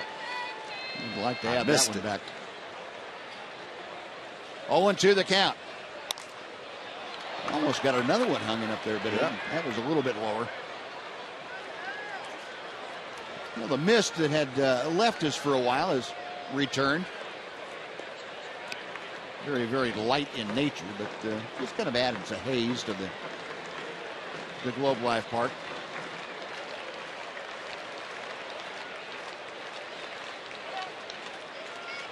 Farquhar now having trouble getting together with John Buck on the signs. Now the right-hander is ready. Fastball high and away. 1 ball, 2 strikes.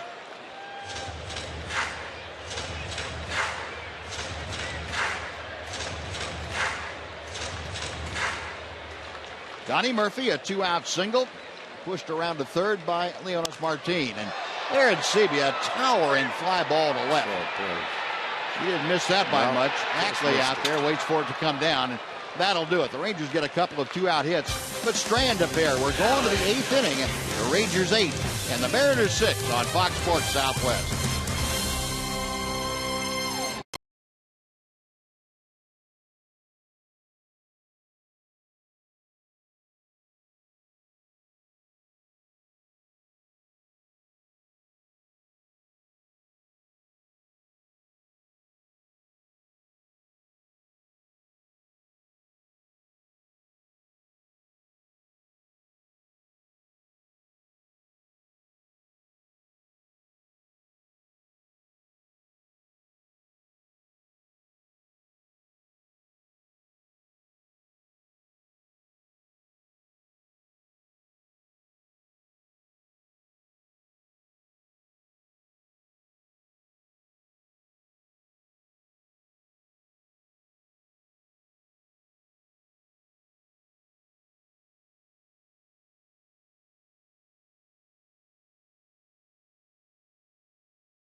West is brought to you by your Texas Ford dealer.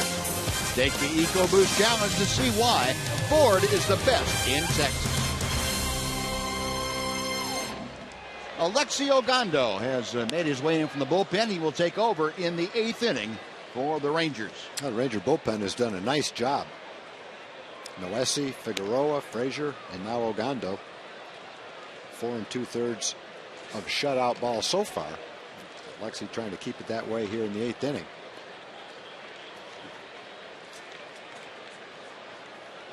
Ogando, the 30-year-old from the Dominican Republic, on now to face Dustin Ackley as the first batter. The Ackley, John Buck's spot in the order. And then back to the top for Abraham Almonte. And Ogando zips one in there for strike one. Ackley today, 2 for 3 with a couple of runs driven in. On the outside corner, Ogando spotting his fastball up pretty well. 0-2. Ackley 3 for 6 against Ogando in his career coming into this series. High fastball, 1-2 the count. Tom, it seems like the times we've seen Alexi Ogando of late, it's gotten a little bit better each time, velocity-wise. The consistency of it. Yeah, that's good to see. There was a time when he first joined the Ranger bullpen where it was 96 every time he threw the ball. It's a breaking ball here that's lifted to left. Chu toward the line. Shinsu over there to make the grab. That's out number 1. And he was kind of stretched out in spring training as a starter. Now he's getting used to being the setup man in the bullpen. I know he has said he would rather be a starter. He potentially would like to be a starter. Right now, this is the way he settles into the Ranger pitching plans, though, as a setup reliever, and he's proven himself to be a very good one for the Rangers. Kind of where they need him right now, really. Yep. 1 out, John Buck. Right-handed hitting catcher up there. He goes the other way, and he squirts one through the right side for a base hit. Inside-out stroke. Buck is aboard. A 1-out single, and that takes the Mariners back to the top of the order for Abraham Almonte.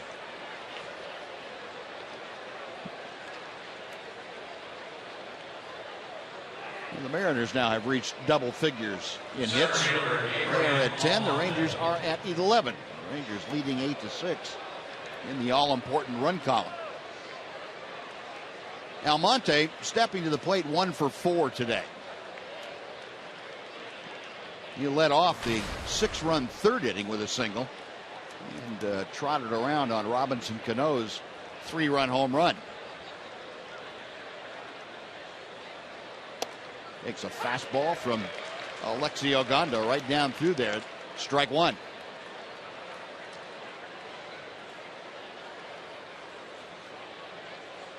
Ranger infield up a double play depth up the middle.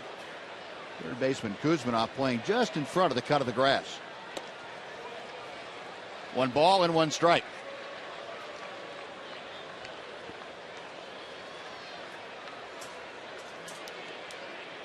Good look at the Ranger defense.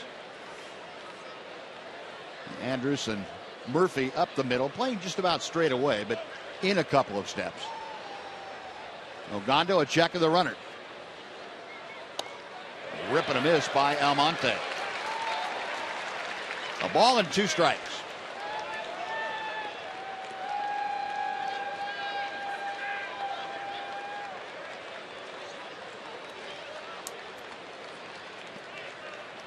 John Bucket first, stepping off his lead. Ogando checks him. Almonte skies it to shallow left field. A very lazy fly ball that Shin-Soo Choo takes care of. That's out number 2. And Brad Miller coming up. Fan Saturday, MLB on Fox Sports 1 is back with a pair of games. At 11:30 a.m., Mike Trout and the Angels take on Miguel Cabrera and the Tigers.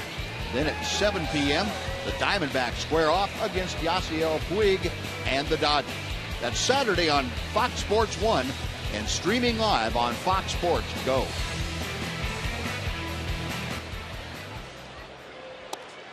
Brad Miller checks his swing on a fastball that just is off the outside corner, ball 1. Miller 2 for 3. He has walked and scored a run, also singled and doubled. It's this one in the air pretty well to right center field, but it's hanging up as Leonis Martin goes into the alley, makes the catch, and that will do it. Ogando has a good inning. He strands 1 on a hit. Bottom of the 8th coming up, 8-6 Texas.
And take down the Mariners in the finale. Also would remain unbeaten in their home series so far this season. We'll talk about all of that coming up right after the game. It's Rangers Live presented by Esurance. Join me and Mark McLemore to break everything down in this game, and there has been a lot to talk about in this game. We'll also hear from Ron Washington and the key players in the clubhouse and get you set for the incoming Chicago White Sox and Martin Perez on the hill tomorrow. So keep it right here, right after the game for Rangers Live presented by Esurance. But let's get it back to the guys now. Buzz and Tom. All right, Dana, thank you. Now we head to the bottom of the 8th inning, and the 5th pitcher of the afternoon is on the hill for the Mariners, and that would be Tom Wilhelmsen. The Rangers got some runs off Wilhelmsen earlier in this 4-game series. That's why his ERA is 6.23. Shin-Soo Choo up there starting things off, and the first pitch is to the backstop for ball 1. Choo, the solo home run in the second inning, his first in a Ranger uniform. Other than that, he's hit back to the box and struck out a couple of times. Rangers 8 runs, 11 hits, no errors. The Mariners 6 runs, 10 hits, and 1 error. One-0 pitch. Backhand is stopped by Miller. Quick release, a high throw, and safe at first. As Smoke came off the bag and had to jump for the throw, couldn't get the tag back down. Tell you what, though, Miller's got as quick a release than I can ever think of. He's got a quicker release and he gets something on the throw, too. A strong arm with that kind of release. That's going to be an infield single. He likes to go down and slide and catch the ball that way. It forces him to have to pop up early and get rid of that ball quickly. That time the throw was high. Well, it's ruled an infield single, and Shin-Soo Choo aboard with his second hit of the afternoon. Now Elvis is up there, and Elvis 1 for 3 with a double and a run scored. We'll see if the bunt would be on here for Elvis. No bunt, and the pitch inside for ball 1.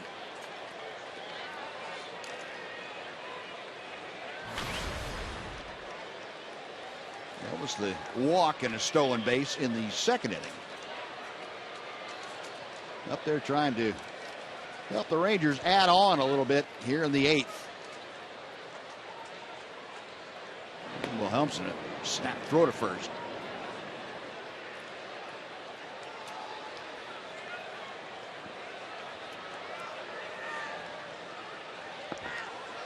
Elvis, an American League high of 3 sacrifice bunts. It's tied for the Major League lead. Showed no indication that he was bunting first pitch. There goes Choo, and the hit and run is on, and it's fouled just outside the bag down the first base side. Well, Ron Washington trying the hit and run. Elvis didn't miss by much. Choo back to first, and the count moves to a ball and a strike.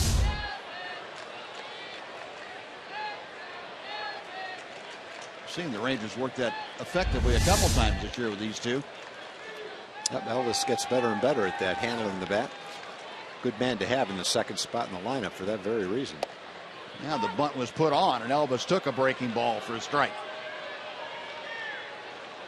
Yeah, I like the idea. You try the hit and run the first time, and if you don't get it, you go back to the sacrifice. Try the hit and run, try the sacrifice, and now try the base hit. Still got the same hole to shoot for over there if you get a fastball away. 1-2 the count. Wilhelmsen set.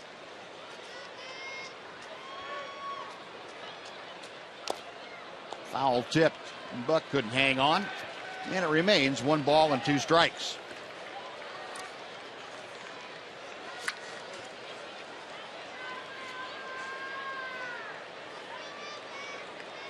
Rangers trying to win for the 7th time in 10 home games this year. 6-3 in their batting average at home. Right in the middle of the pack coming in. It'll go up a little bit from its 261. Snap throw driving Choo back at first.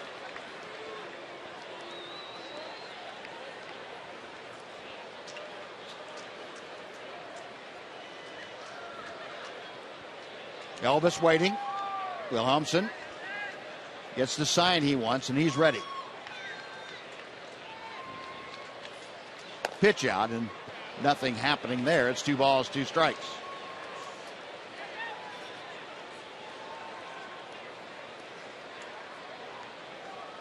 Skipper checking things out. He and his bench coach Tim Bogar handling things right there on the top step of the Ranger dugout.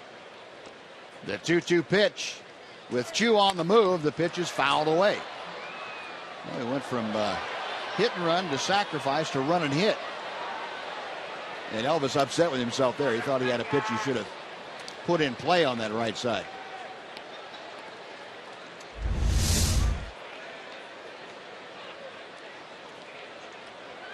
It is a pretty good pitch to drive that way. It was up. It was out over the plate, not inside. Middle of the plate, really. Another 2-2. Inside, 3-2. Elvis now working the count full. Nobody out. Chew at first. Elvis up there trying to get aboard also for Alex Rios, who waits in the on-deck circle.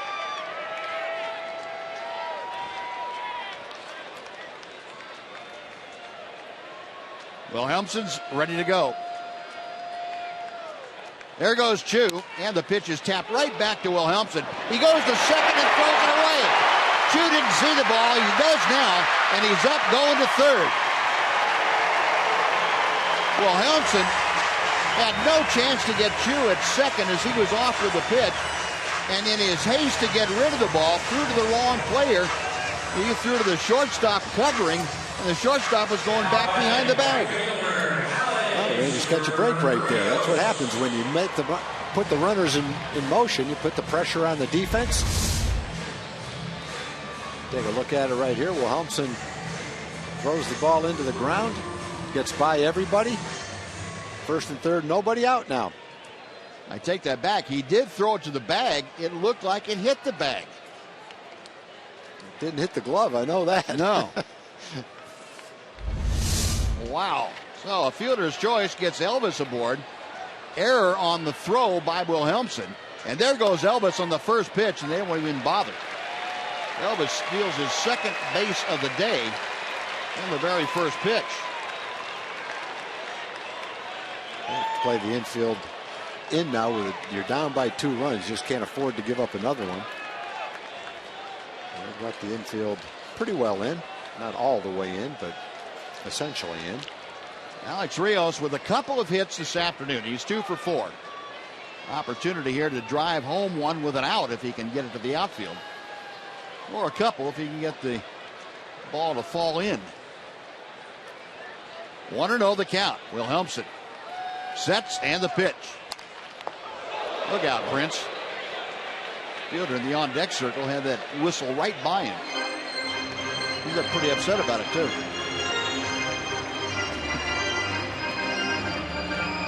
Doesn't look too worried about it, though. No. Remember when Adrian would bat behind Josh Hamilton, Josh would let the bat go and fly it over there. He'd go back and sit in the dugout and say, the heck with it. I'm not standing back there. I'll get killed. Now the 1-1 pitch. A ball and 2 strikes.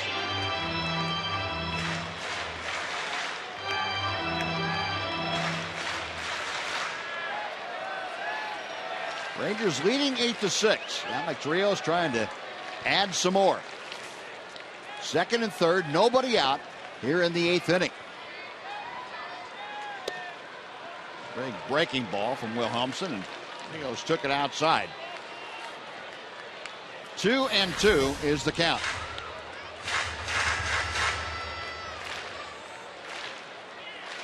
Shin-Soo Choo at third. Elvis Andrus at second.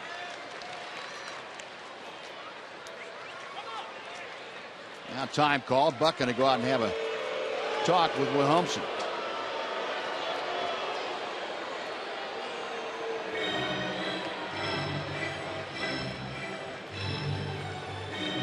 The Mariner dugout, they for the first time have lost a couple in a row on the road.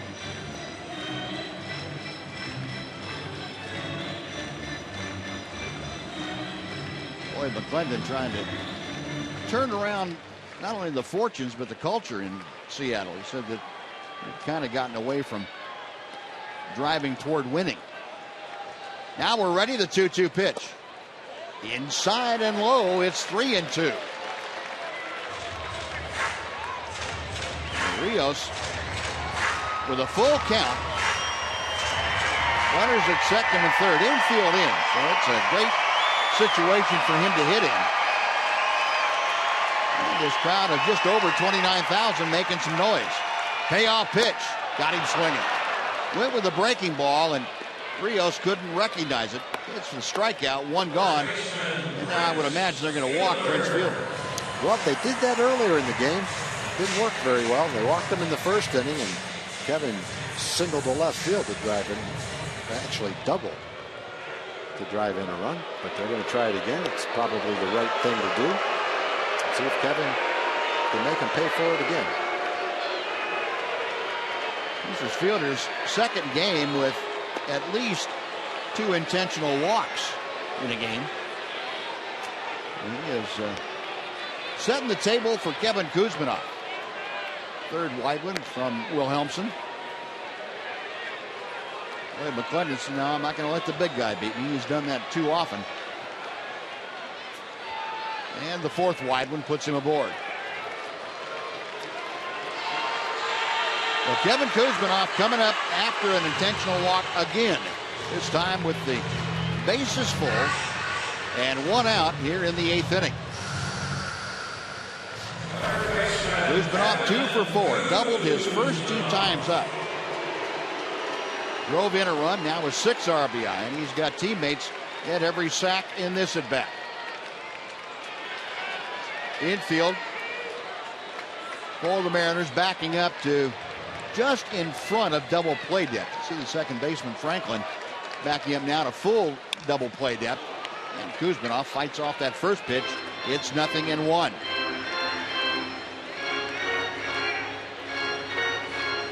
Kuzminoff, a .429 hitter. 8 consecutive games in which he has hit safely as a Ranger.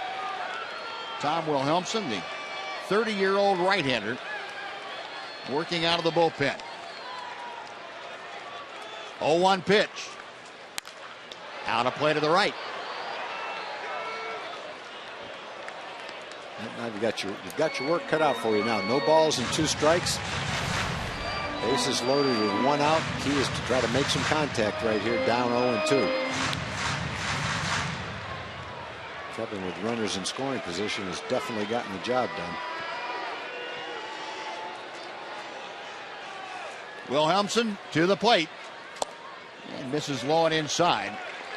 A ball and 2 strikes to Kuzminoff.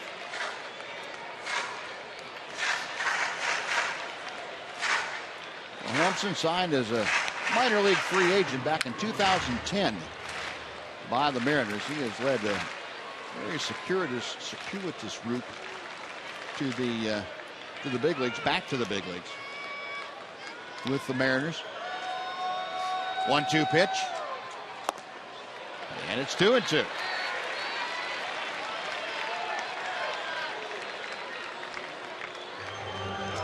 Wilhelmsen, originally with the Brewers organization, sat out baseball for the better part of 5 years.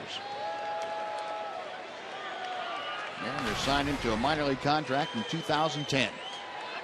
The 2-2 instead will be delayed as time is called by John Buck.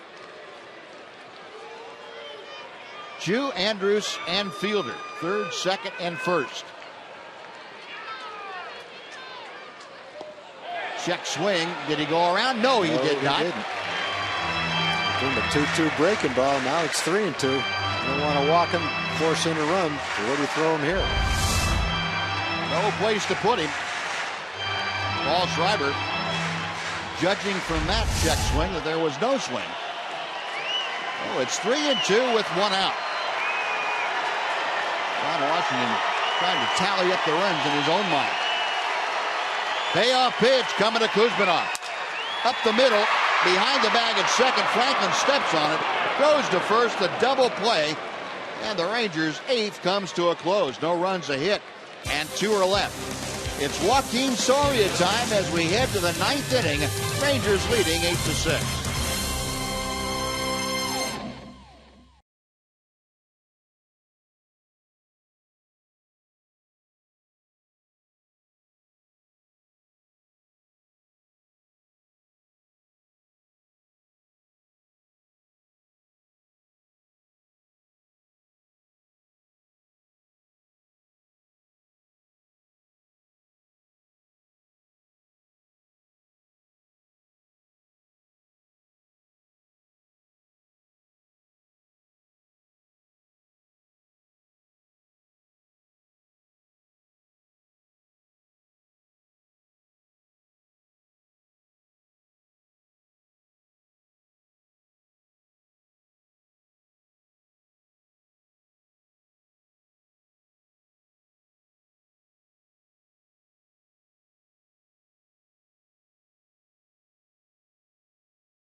Rangers up 8-6. Even Tom Wilhelmsen got after it pretty well. He gets ahead in the count. No balls and 2 strikes. A couple of good pitches to hit, but he fouled them off. Then he battles through the count. 2 balls and 2 strikes. 3 balls and 2 strikes. Lays off the breaking ball and gets the sinker down and away. Makes some contact, but the ground ball turns into a double play. Wilhelmsen gets the ground ball he was looking for and gets out of the inning. The Rangers go to the top of the 9th with a 2-run lead. And Joakim Soria has come on, the Ranger closer, appearing in his 6th ball game, and he will face the heart of the Mariner order as Robinson Cano looks at strike 1.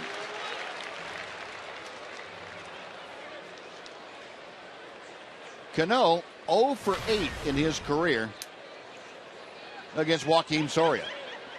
I don't think there are probably many right-handers around that can say that Robinson Cano says that about. Yep. And Soria jumping out in front. No balls, 2 strikes. Cano 1 for 4 this afternoon. That 3-run home run back in the 3rd inning. The good news is he can't tie the game here. Off the end of the bat, slowly hit toward Kuzminov. Up and throwing, and he gets Cano by about 3 steps. 1 gone. Well, AT&T Uverse reminding you that we'll be right back here tomorrow night, 7 o'clock on TXA 21. It'll be Alexi Ramirez and the Chicago White Sox coming in. Elvis Andrus hitting safely in every game but 1 for the Rangers. The first of 3 from Globe Life Park. White Sox and Rangers. Martin Perez on the hill for your Rangers. Corey Hart has been on each time he has come to the plate this afternoon. A couple of walks, a home run, and a double. Chops that pitch foul from Soria. It's 1 ball and 1 strike.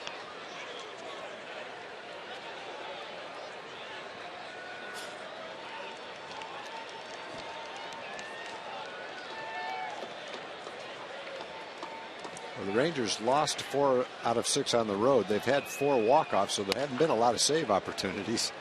This is only, he'd be going for his 2nd save right here. First save was the Yu Darvish game down in Tampa Bay. That 2-0 contest. And, yeah, you're right. There haven't been a whole lot of save opportunities. He's gotten out in front of Corey Hart. A ball and 2 strikes. Pitch on the way, and again a topper to 3rd. On to 1st. 2 outs. Kuzminov has handled both of them this inning. And Kyle Seager comes up to face Soria. Joakim Soria, longtime star closer with Kansas City, trying to work his way back into the closing role with the Rangers. Had as many as 43 saves back in 2010 with the Royals. Here's Seager, who is 0 for 3 with a walk. Strike 1. Crowd of 29,024, and they are standing for Joakim Soria, trying to root their Rangers on to a 3 out of 4 series win over the Seattle Mariners. 1 ball and 1 strike.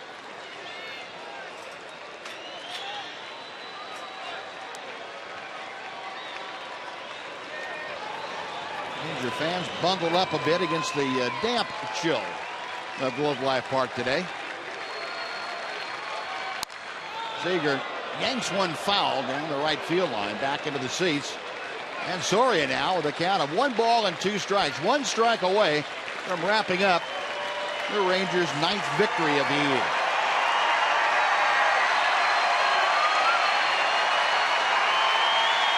Crowd making some noise, and Ron Washington hoping his closer can shut the door right here. 1-2 pitch. Out away. Pretty good life on that fastball. He popped that one in there at 92 miles an hour. Soria's stuff is really not the typical stuff you'd see from a closer. He doesn't throw in the mid-90s. He doesn't have an unhittable split finger pitch. He has kind of an assortment of pitches, more like a starting pitcher would have. Another tap foul. Got the slow curveball that works well for him, almost like a changeup. Fastball, he throws a slider. A little bit of everything.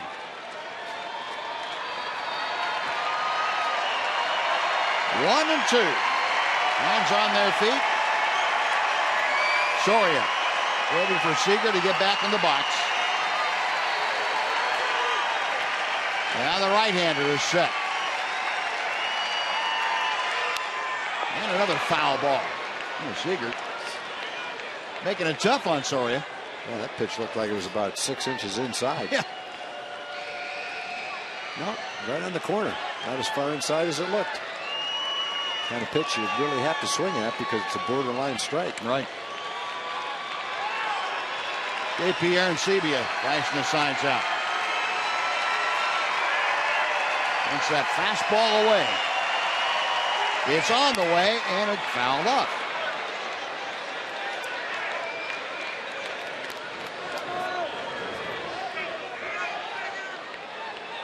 A lot of Ranger gear, and it'll be happy Ranger gear if Joaquin Soria can get Kyle Seager.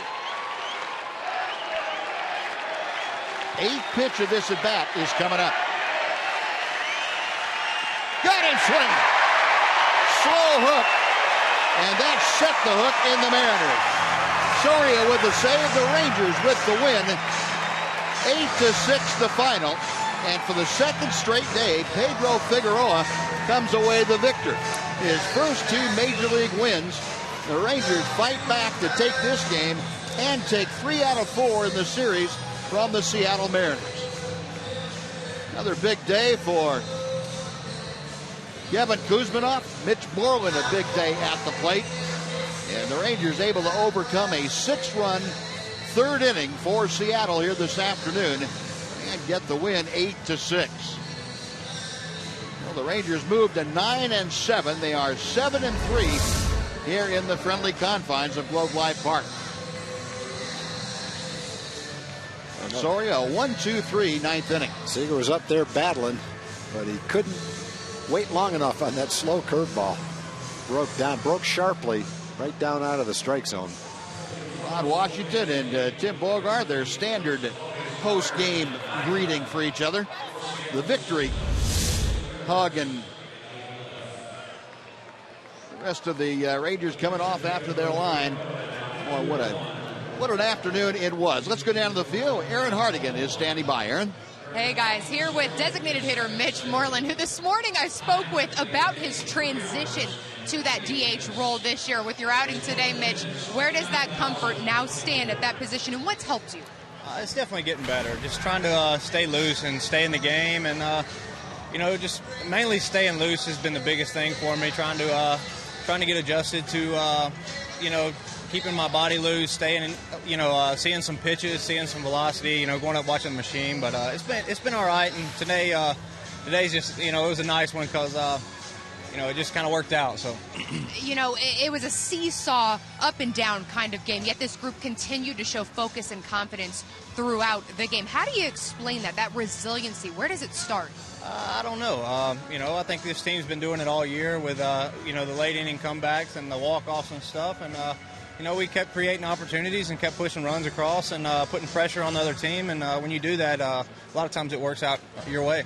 Works out today. 3 straight wins for the first time this season. Congratulations on a great day, Mitch. Buzz, we're going to send it back to you. All right, Aaron, thanks very much. Good stuff. You and Mitch down there. And a good win for the Rangers here, 8-6 today. Texas Rangers baseball on Fox Sports Southwest is brought to you by Southwest Airlines. Find Southwest Airlines fares online only at southwest.com. By AT&T UVerse TV.